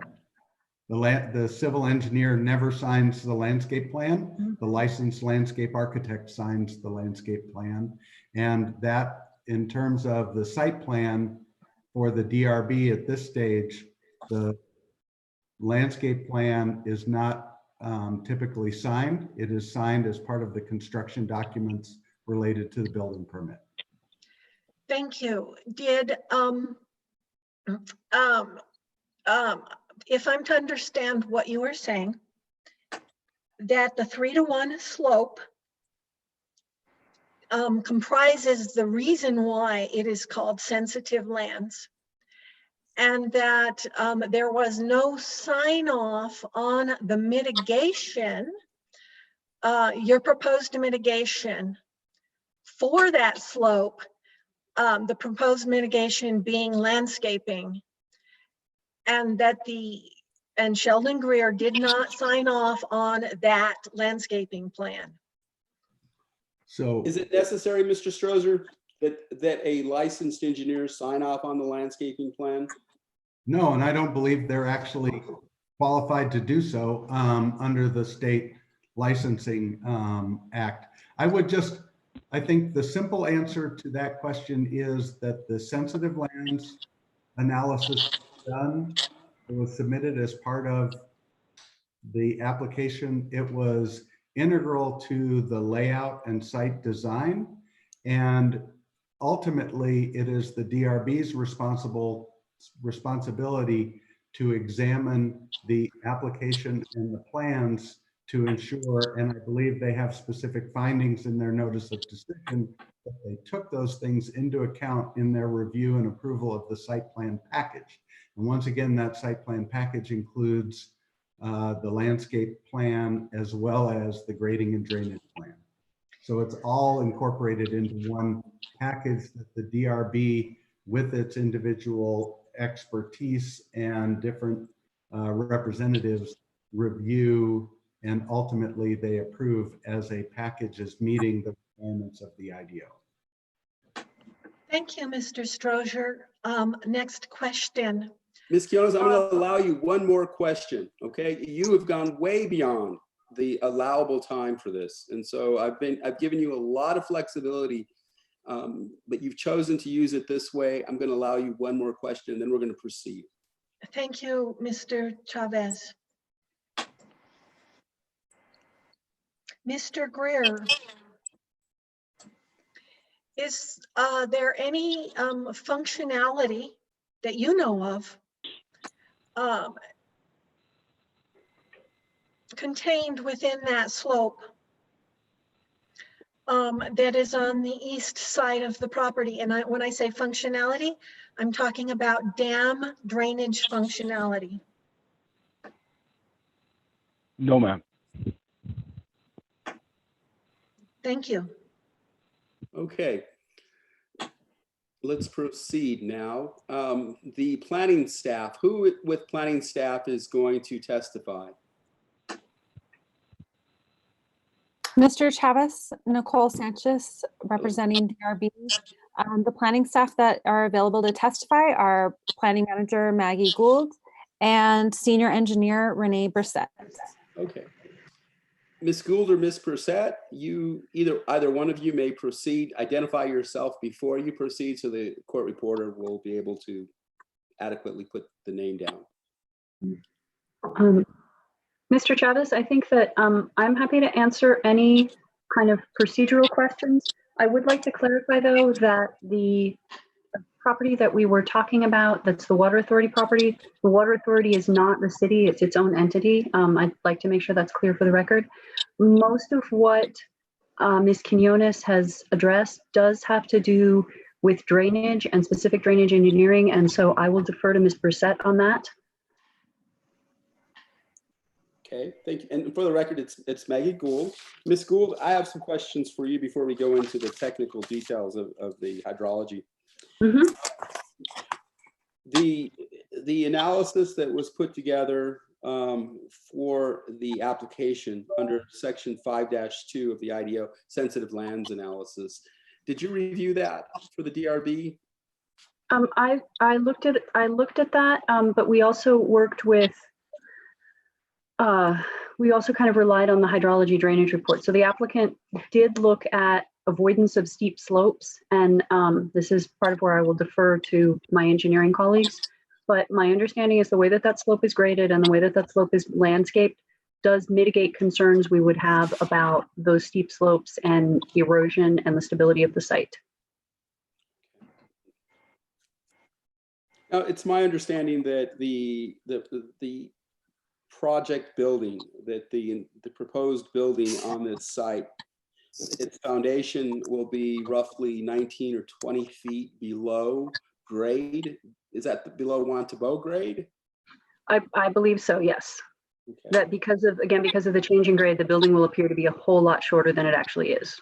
Right. And my question was really more aligned to the Roberts Dam, the dam itself. Okay. It's much further below the Roberts Dam, correct? More than 20 feet, I'm assuming. I believe so because I believe it's about 18 feet below the grade of Wantabeau. Okay.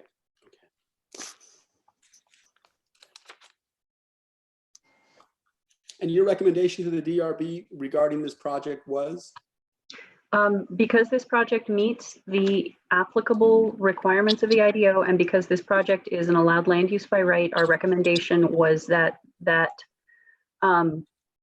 this project be approved. Planning had a series of comments early in the review, and then once those comments were addressed, we had no further comments. I see. Thank you so much. Okay, Ms. Kionis, I'm going to allow you cross-examination of Ms. Gould individually, and then we could go to the engineer, okay? So do you have any questions for Ms. Gould? I do. Go ahead. Ms. Gould, do you know how much below, what you've said is that you believe that the building foundation will be approximately 18 feet below Wantabeau. Do you know how much below the upstream floor of the floodplain that building is? No, that is something that I would defer to my hydrology colleagues on. Thank you. Any more questions, ma'am?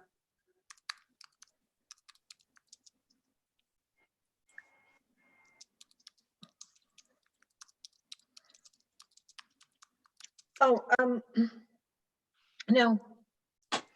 Okay, thank you so much. Mr. Strozer, do you have any questions for Ms. Gould? No, sir. Okay. And Miss, I forgot, I apologize. I'm so sorry. Who is the engineer, the hydrologist? This is Ms. Renee Brissett. Brissett, that's correct. Okay. Can you spell your last name? It's Brissette. You have to blame the French for that. Always the French, huh? Okay, Ms. Brissett, do you have anything to add in this hearing? I don't have questions for you immediately, and I'd like to hear your perspective on what one of the things I'd like to clear up a little bit is Ms. Kionis keeps bringing up FEMA rules and regulations. And just note that the city of Albuquerque our rules and regulations are more, the federal guidelines are very loose, and our regulations are more concise. So as long as they adhere to our regulations, they also meet FEMA's regulations. First of all, just to clarify a few more things, as far as the site goes, as far as drainage, the site is in what's considered it's zone X, which is shaded, which is the 500-year flood. And therefore, of course, with FEMA, everything dealt with flood insurance. So flood insurance isn't required anywhere in that zone. And that requires the neighborhood, which is in zone X as well.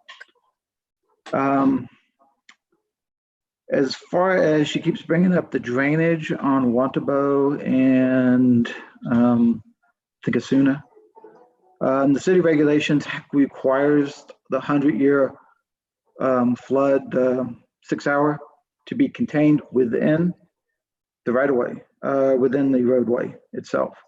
So there is no impact from any of that drainage on this specific site.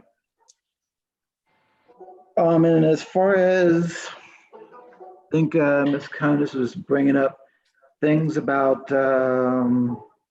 pipes from the dam itself. Any of those pipes does not encroach this particular property. They are all within Wantabo's right of way and the channel's property itself. Okay. Yeah, it seems to me it would be unlawful for the city to place infrastructure on private property without notifying the property. Correct. And if it was, it would be within a drainage easement, and there is no one within this property. Okay. And let me ask you a quick question before you proceed. You're a licensed engineer? Yes, I'm a licensed engineer with the state of New Mexico. And if you want, I can give you my license number. It's not necessary. Okay. I'm also a certified floodplain manager with the state of New Mexico. Okay. And you're in good standing as a licensed engineer? Yes, I am. I assume so. Thank you so much. Go ahead and proceed. You're welcome. Trying to, and I'm trying to think as far as questions. I could probably just answer any other questions specifically. Sure. I guess I have some specific questions regarding discharge from this, Okay. from this project site, this private property project site. Discharge, we've established, is into the channel to the north. I mean, to the south, correct? Correct. Okay. And Mr. Greer testified that the impact downstream west, the flows are negligible. He said 0.1% increase in flows. Do you agree with that assessment? Yeah, so the DPM requires the project engineer to evaluate and analyze downstream capacity, and that's what he did for this. So basically what that states is that the discharge does not impact the 100-year floodplain within the channel. So it's all contained within the design parameters of the channel itself. Okay. And the engineering analysis, quote unquote, that's contemplated in the IDO under section 5-2E 2B for drainage, where it states development will not be allowed to discharge stormwater runoff into an arroyo unless an engineering analysis demonstrates that the discharge will have a minimal impact on the treatment called for the drainage, something to that effect. Is it your position, or do you agree with Mr. Greer that an engineering analysis was done and placed into the site plans? Is that's correct? Whenever the project engineer does his design and submits it to hydrology for our review, all that is taken into consideration and all the calculations. And we specifically make sure that approved grading plan, I believe this is just a conceptual at the moment, is part of the DRB package. Okay, now, and you say the conceptual is enough, is sufficient for the DRB to Correct. approve the project. Correct. And is that within the normal guidelines of city protocol? Yes, it is. For DRB, for site plan, building permit, always is required is a conceptual grading plan approval. Now, we made them go above and beyond what is outlined in the DPM for conceptual grading because we were concerned more with the channel itself.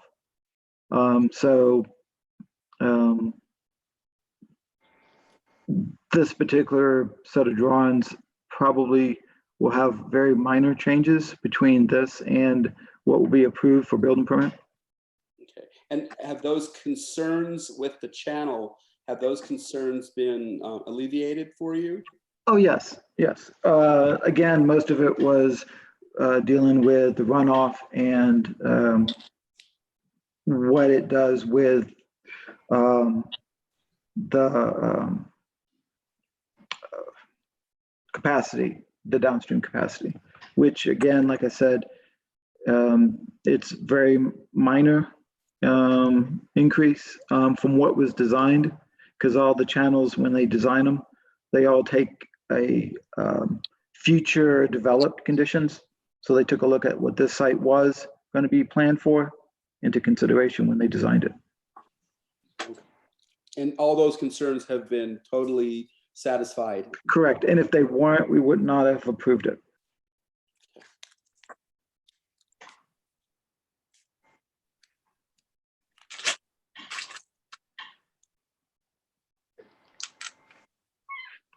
Ms. Kionis had quite a few questions regarding the dam and the impact on the dam. And I guess conceptually for me, being a non-technical type person, the dam is quite well above the project site, correct? So is the neighborhood. The dam itself was built long before the neighborhood, I believe, was ever there.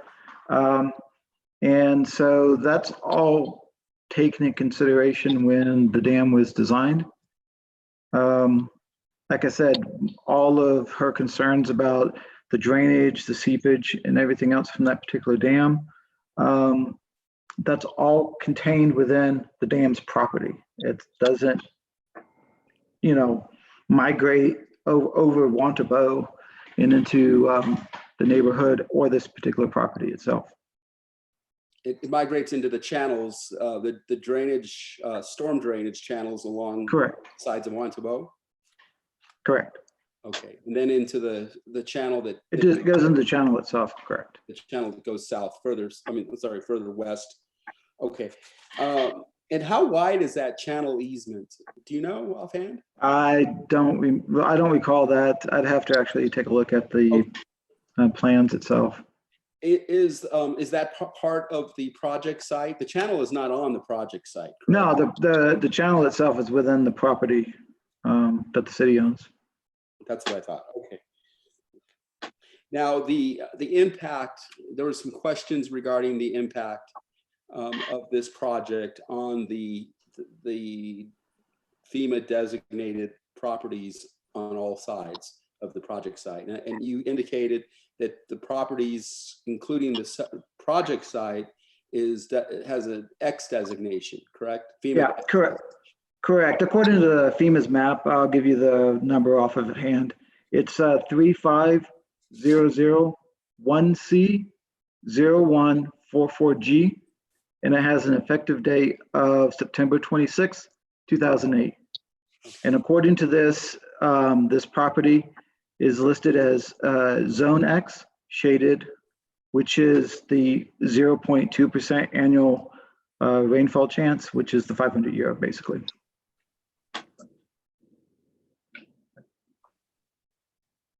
And how does this project, and I don't want to belabor the point too much, but Ms. Kionis is probably going to ask this question, and I want to ask it a little quicker.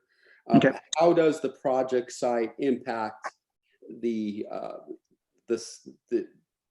abutting properties around the project site? Is there any adverse impact on those properties? No, we just, as a city, we don't allow developments to impact adjacent properties as far as drainage goes once they're developed. Okay. So is that within the 1 in 100 or 1 in 500 year?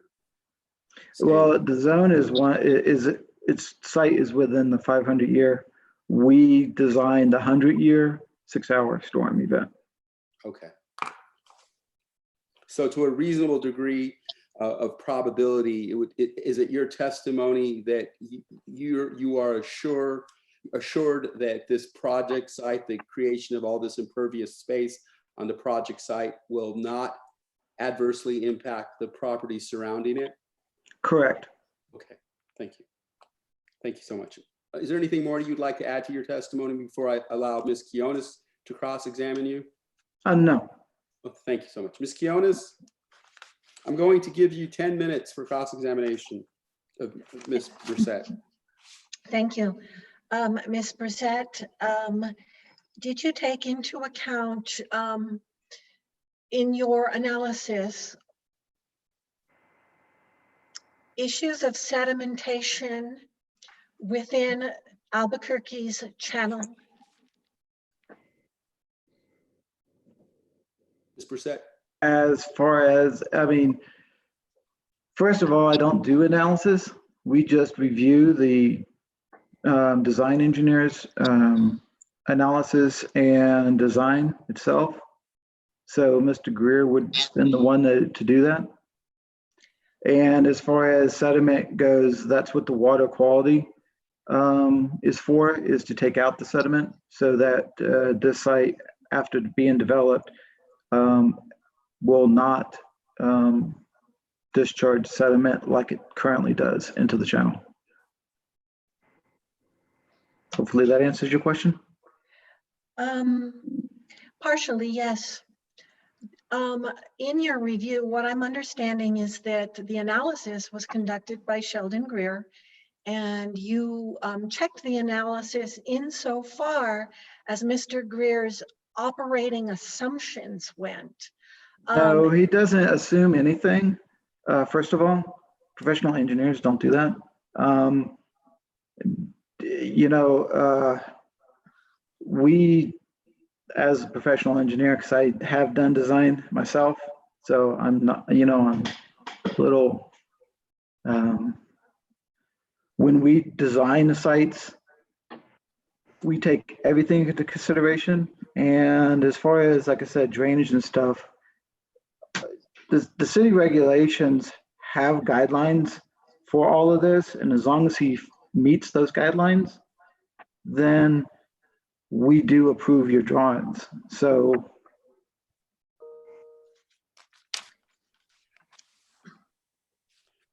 Ms. Brissette, in the future, when you answer a question, wait until Ms. Quinones has finished the question. okay, I'm sorry.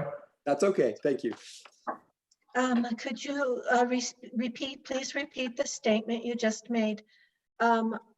Professional engineers do not have operating assumptions when they conduct analysis.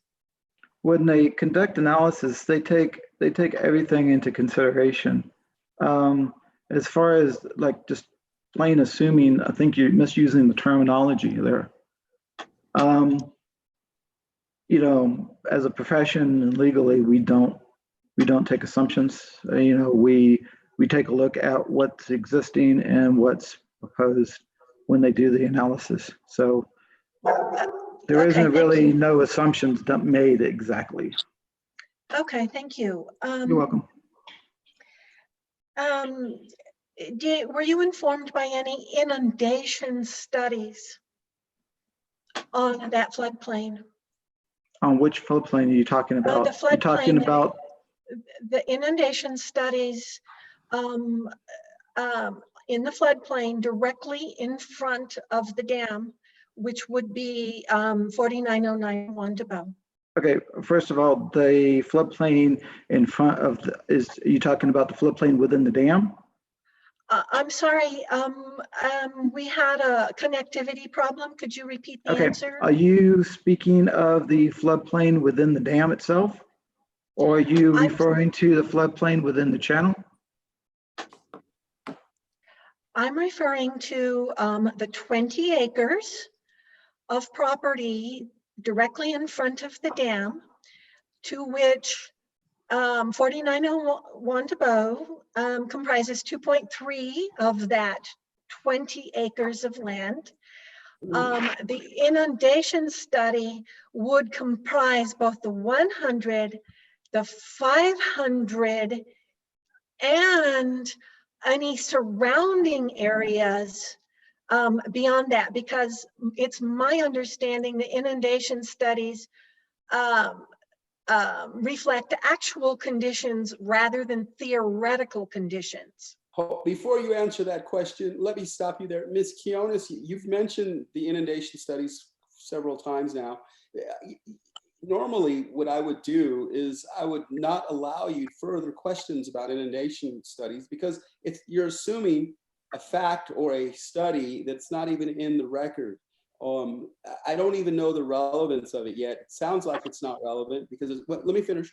Because there's nothing referencing an inundation study in the IDO or the DPM. Let's just cut to the chase. Is there an inundation study that should be in the record? Are you aware of an inundation study? Yes or no? You're asking me or Ms. Brissette? I'm asking you, Ms. Quinones. Are you aware of Yes. an inundation study? Yes, AMAFCA is required in their laws guiding safety rules to conduct inundation studies. The inundation studies are on the, is item, I believe, number 48 of the AMAFCA's flood control program for that dam. So AMAFCA is needing inundation studies for their purposes for John Roberts Dam. So you didn't answer, hold up, Ms. Quinones, that doesn't answer my question. My question was a yes or no answer. Yes. The question Yes. is, are you saying that an inundation study was done by AMAFCA or is required to be done by AMAFCA? Which one? It's required to be done by AMAFCA, and it may or may not have been conducted by AMAFCA. Okay, so who is supposed to do this inundation study? AMAFCA or the applicant?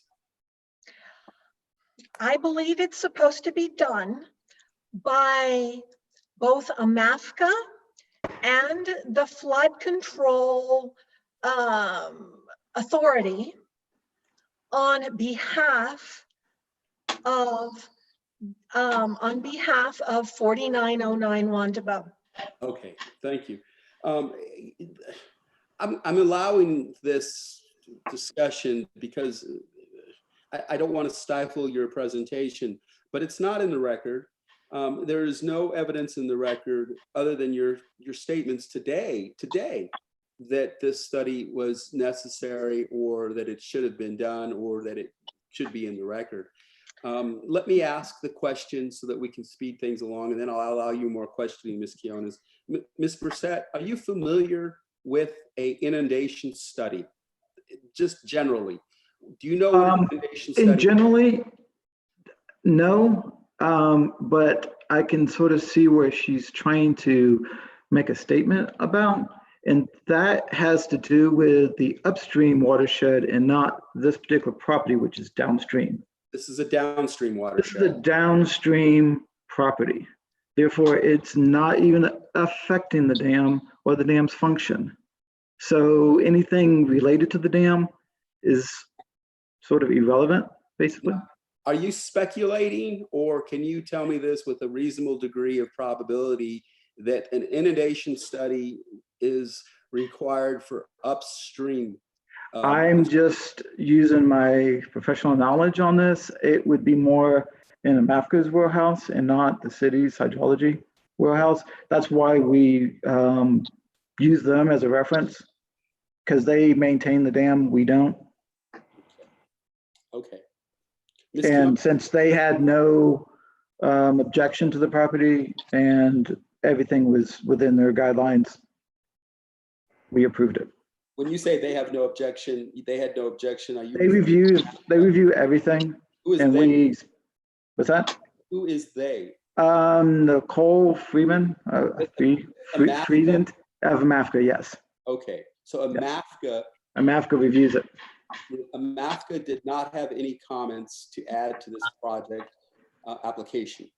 Correct. And is it your testimony that if an inundation study was required, AMAFCA would have either notified the applicant or the city or both? Correct. They would have notified both of us. Okay. Thank you. Ms. Quinones, let's proceed. I'm not going to allow you any more questions regarding the inundation study. If you believe that an inundation study was necessary, it was your burden to prove that with substantial evidence. You haven't shown me that an AMAFCA study is necessary other than your testimony. That doesn't do it for this hearing. This is an appeal. and there are standards that I have to follow. So I'll tell you what, though, I will allow you 3 days, 72 hours to present to me documentation that establishes, if so, that it's necessary. Okay, that's a lot of flexibility that I normally don't give parties, but I think I will allow that for you. You have 3 days to present to the city council clerk any evidence that would demonstrate that an inundation study was necessary for this project. If you can't present that evidence within 3 days, I'm not going to consider it, but I will consider it if you present it within 3 days. Let's proceed on questions without discussing the inundation issue. Mr. Chavez, Mr. Chavez, Yes. can we Yes. take 1 second? I need to grab my phone charger to charge my phone. Hold on 1 second, okay? You bet. You think? Sure.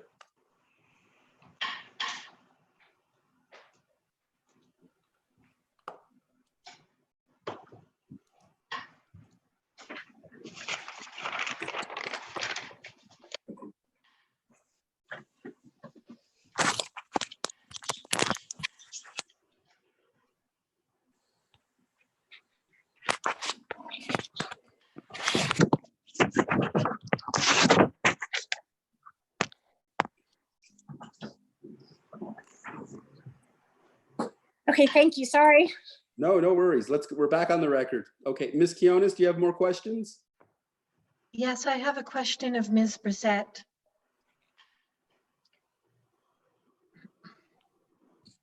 It sounds to me like you're very clear on what the DPM says regards 100-year floodplains. Correct. Are you, have you taken into account the sections of the IDO which say that if a federal or state regulation is more strict than the IDO, that the federal and state regulations, rules and procedures would supersede those of the DPM? Correct, but like I stated before, the DPM is more stringent than both the state and the federals. Thank you. You're welcome. Have you taken into account extraordinary circumstances of the lot being directly downstream of dam infrastructure and function, and how there are various site conditions which are not taken into account in the DPM?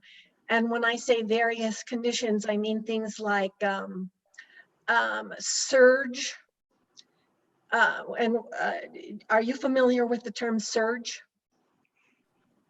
Yes, I am. However, like I Okay. said, AMAFCA controls this dam. They reviewed this project in relationship to their function of this dam, and it had no impact or adversely impact, from what I understand, to this dam. Therefore, we approved it. Okay, thank you. So I am to assume that you relied 100% on AMAFCA's approval. They control the dam, so yes. Wait. That's not what she said, Ms. Kionis. She didn't say she relied 100% on the approval. She said she relied that the dam will not be impacted based on AMAFCA. Is that? That's correct. Okay. Okay, Because Ms. I Kionis adds apologize. things to the testimony, I've noticed, and I want to make sure that we get a clear record. Thank you for doing that for me, Your Honor. Any more questions, Ms. Kionis?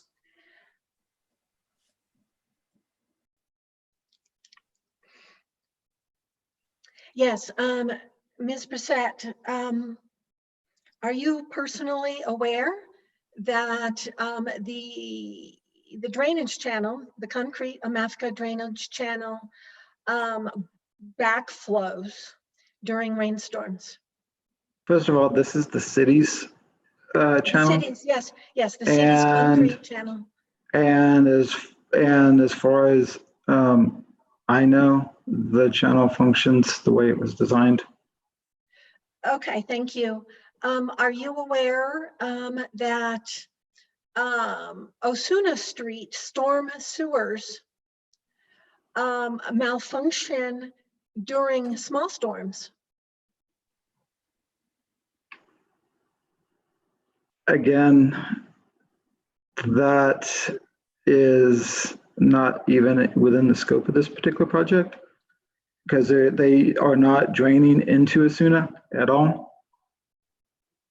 Are you This aware? drainage this drainage for this particular site goes directly to the channel itself. Okay, thank you. Are you aware that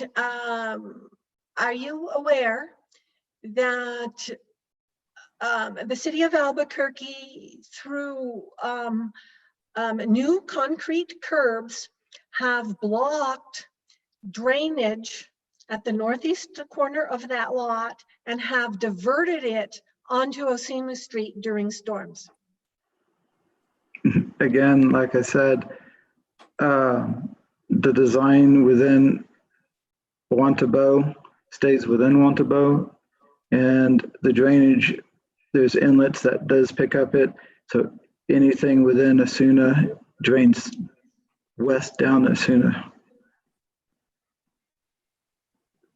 Are So The you? city hasn't designed anything since, I'm not quite sure when.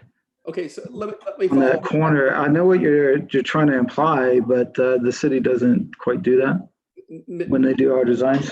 Ms. Brissette, let me follow up on that question. This is not relevant to this project site, I understand, but it's an interesting question. Osuna is designed to carry discharge on its own, correct? Because it's It's within the city, yeah, Okay, correct, so it's designed for that purpose. correct. Okay, thank you. Ms. Kionis, let's wrap it up. Do you have more questions? Yes, is Osuna designed to be a 100-year storm sewer? All streets are designed to carry the 100-year 6-hour storm. Is that Thank your you. question? Yes, you answered it. Okay. Thank you. Are you aware that Osuna Street is currently hampered, blocked in some manner that prevents it from operating as a 100-year storm sewer? No, I do not. Thank you.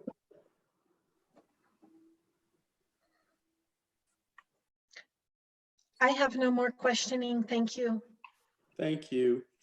Okay, Mr. Strozer, do you have any cross-examination? No, I do not. I appreciate Ms. Brissette being available to provide those comments. Thank you. Thank you so much. Okay, now let's go to the rebuttal, which is closing arguments.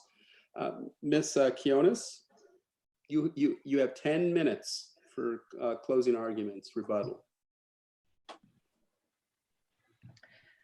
My closing arguments, in light of the fact that we are not prepared to provide professional engineering rebuttal to the statements made in this hearing and for the issues in this hearing, that I am now forced to make these without the aid of the professional engineering statements that we would have presented. We respectfully disagree that that the best decision to make would be to stick with a standards-based planning approach to a 100-year floodplain. Our argument is that the complexity and the presence of the dam create engineering challenges that cause building on 4909 Wantabo to impact surrounding property owners in the situation where you have a strong a high storm situation. While I can agree with Mr. Greer's statements that when looked at from a design basis, that the channel is infinitesimally impacted by a normal rainstorm, that may be the case. We argue that in a large rainstorm, that multiple factors come into play that are out of control of 49091 to Bow's engineering design. While it may be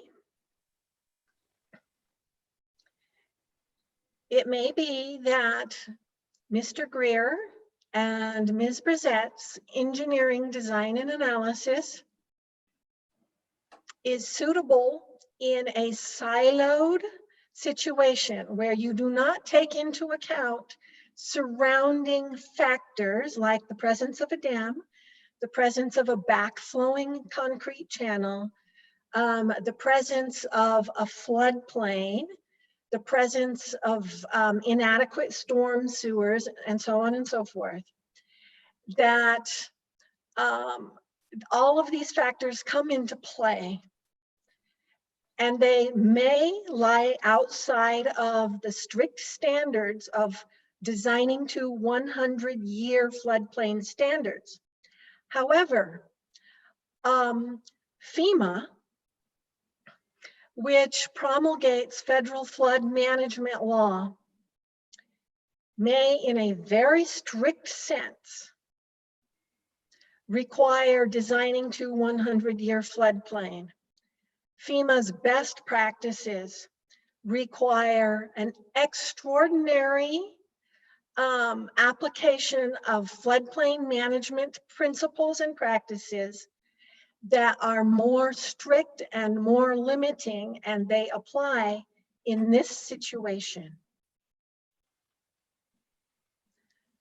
So we are asking for risk-based and impact-based planning and decision-making regards this property, because Oso Grande Neighborhood Association believes that it too, being located in the floodplain or partially located within the existing floodplain, deserves risk-based decision-making and impact-based decision-making, not just standards-based decision-making.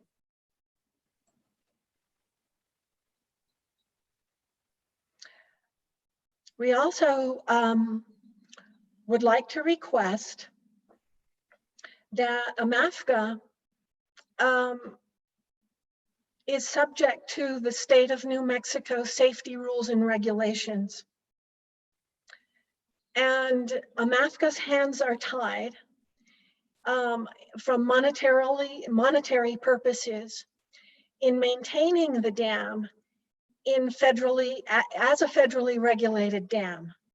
It must follow federal regulations, and it is not able to at this point in time. Now, that is not the problem of the property owners. However, it is the problem of downstream residents. And there is a relationship between the functioning of John Roberts Dam and that property. We believe that in the year 1977, when the dam was built, that the land is encumbered because of a contractual arrangement that the property owners had with the Army Corps of Engineers to allow the use of their property as construction excavation use, but also to allow dam function and dam infrastructure to be placed on that property. that function and infrastructure, in our belief, should be taken into account in the design and site plan of this property, and it does not appear that it has been taken into account.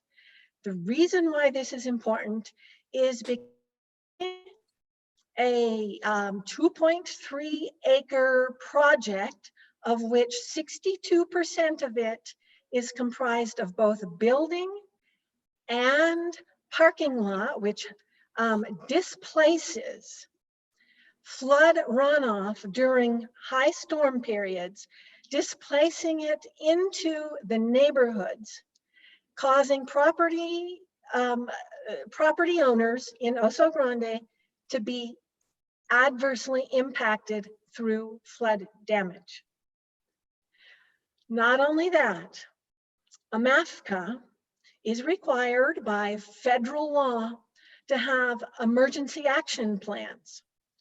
Again, it may appear as if an emergency action plan has nothing to do with site construction, but indeed an anticipated emergency action plan would be hindered in the event that this building is placed on this property, and that impacts Oso Grande residents.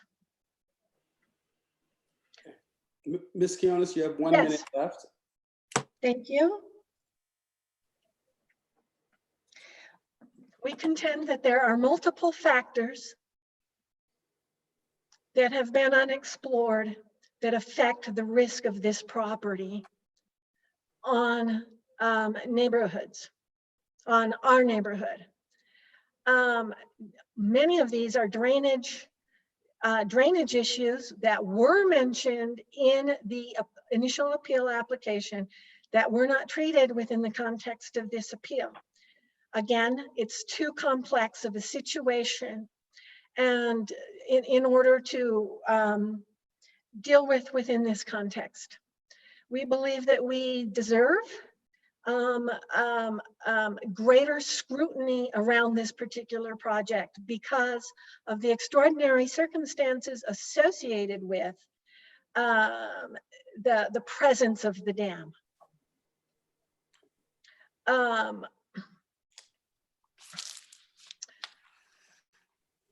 And that's all I have to say right now. Thank you. Thank you for that impassioned closing.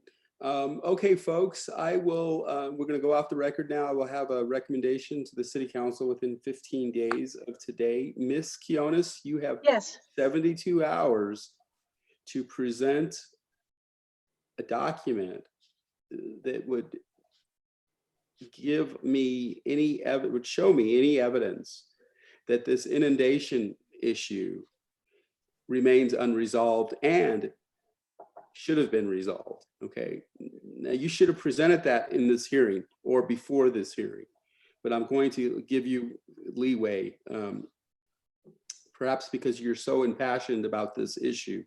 I'm going to give you leeway to present that to me, but please, you need to share it with Mr. Strozer at the same time. And I would suggest that you share it with Ms. Gould, Ms. Sanchez, the same people that were on the email notice to the April 2nd email notice regarding this hearing, okay? Okay, just so I understand,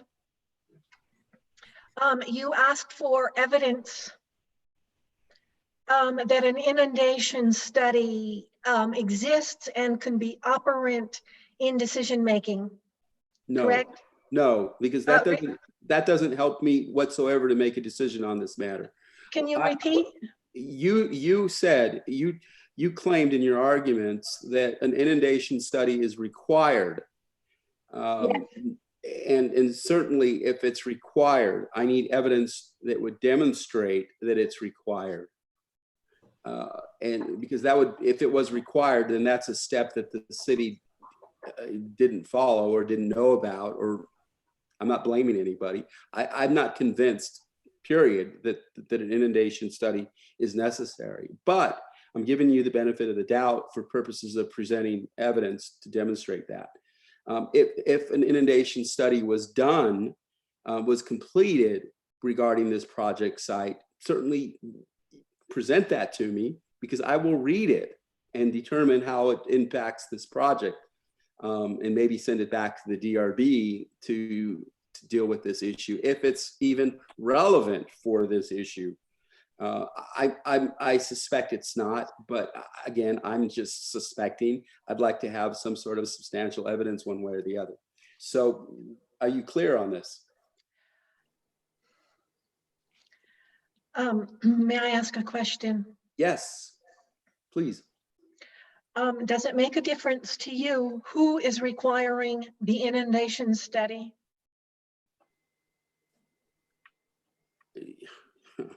I don't know the answer to that question. If I thought MAFCA is the owner of such a study, am I wrong? Yes, Okay. yes.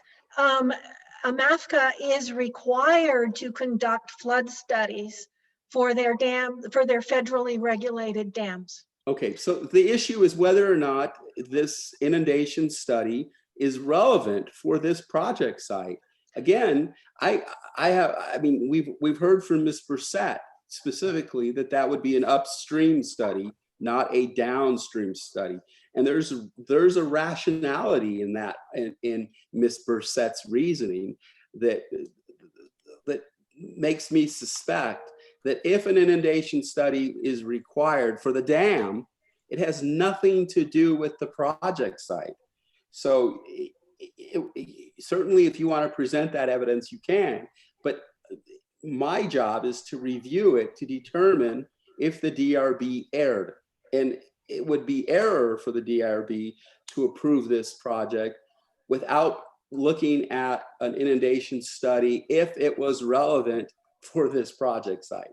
Does that make sense to you? Yes, oh, absolutely. And the reason why we contend that it is relevant. Again, I don't want to hear your argument for it. You've already made an impassioned argument about it. I'm just giving you instructions on what to provide to me within the next 72 hours. Okay? Okay, thank you. Thank you so much. Let's go off the record, and remember to provide it to everybody on that list from the April 2nd, 2020 email, Ms. Quinones. You have to provide it to everybody else simultaneously. Mr. Strozer, technically, I should allow you some time to rebut this issue. You can either trust me to review it fairly and neutrally, or I will give you 48 hours to rebut it in a written document. I hate to convolute the record like this, but you have a right to do that. Mr. Strozer, you need to unmute your program, your Zoom program. I think I'm unmuted. Yes, that would be fine. We would appreciate that opportunity. I don't know that, and we will try and respond as quickly as possible and not utilize the entire 48 hours to give you any response that we might have. Okay, and you share it with Ms. Quinones and everybody else on that list. Understood. Thank you. Thank you so much. Anybody have any comments? Ms. Sanchez, any comments if you're still there? No, thank you, Mr. Chavez. Thank you so much for your patience with all this. Okay, let's go off the record, everybody. Bye-bye.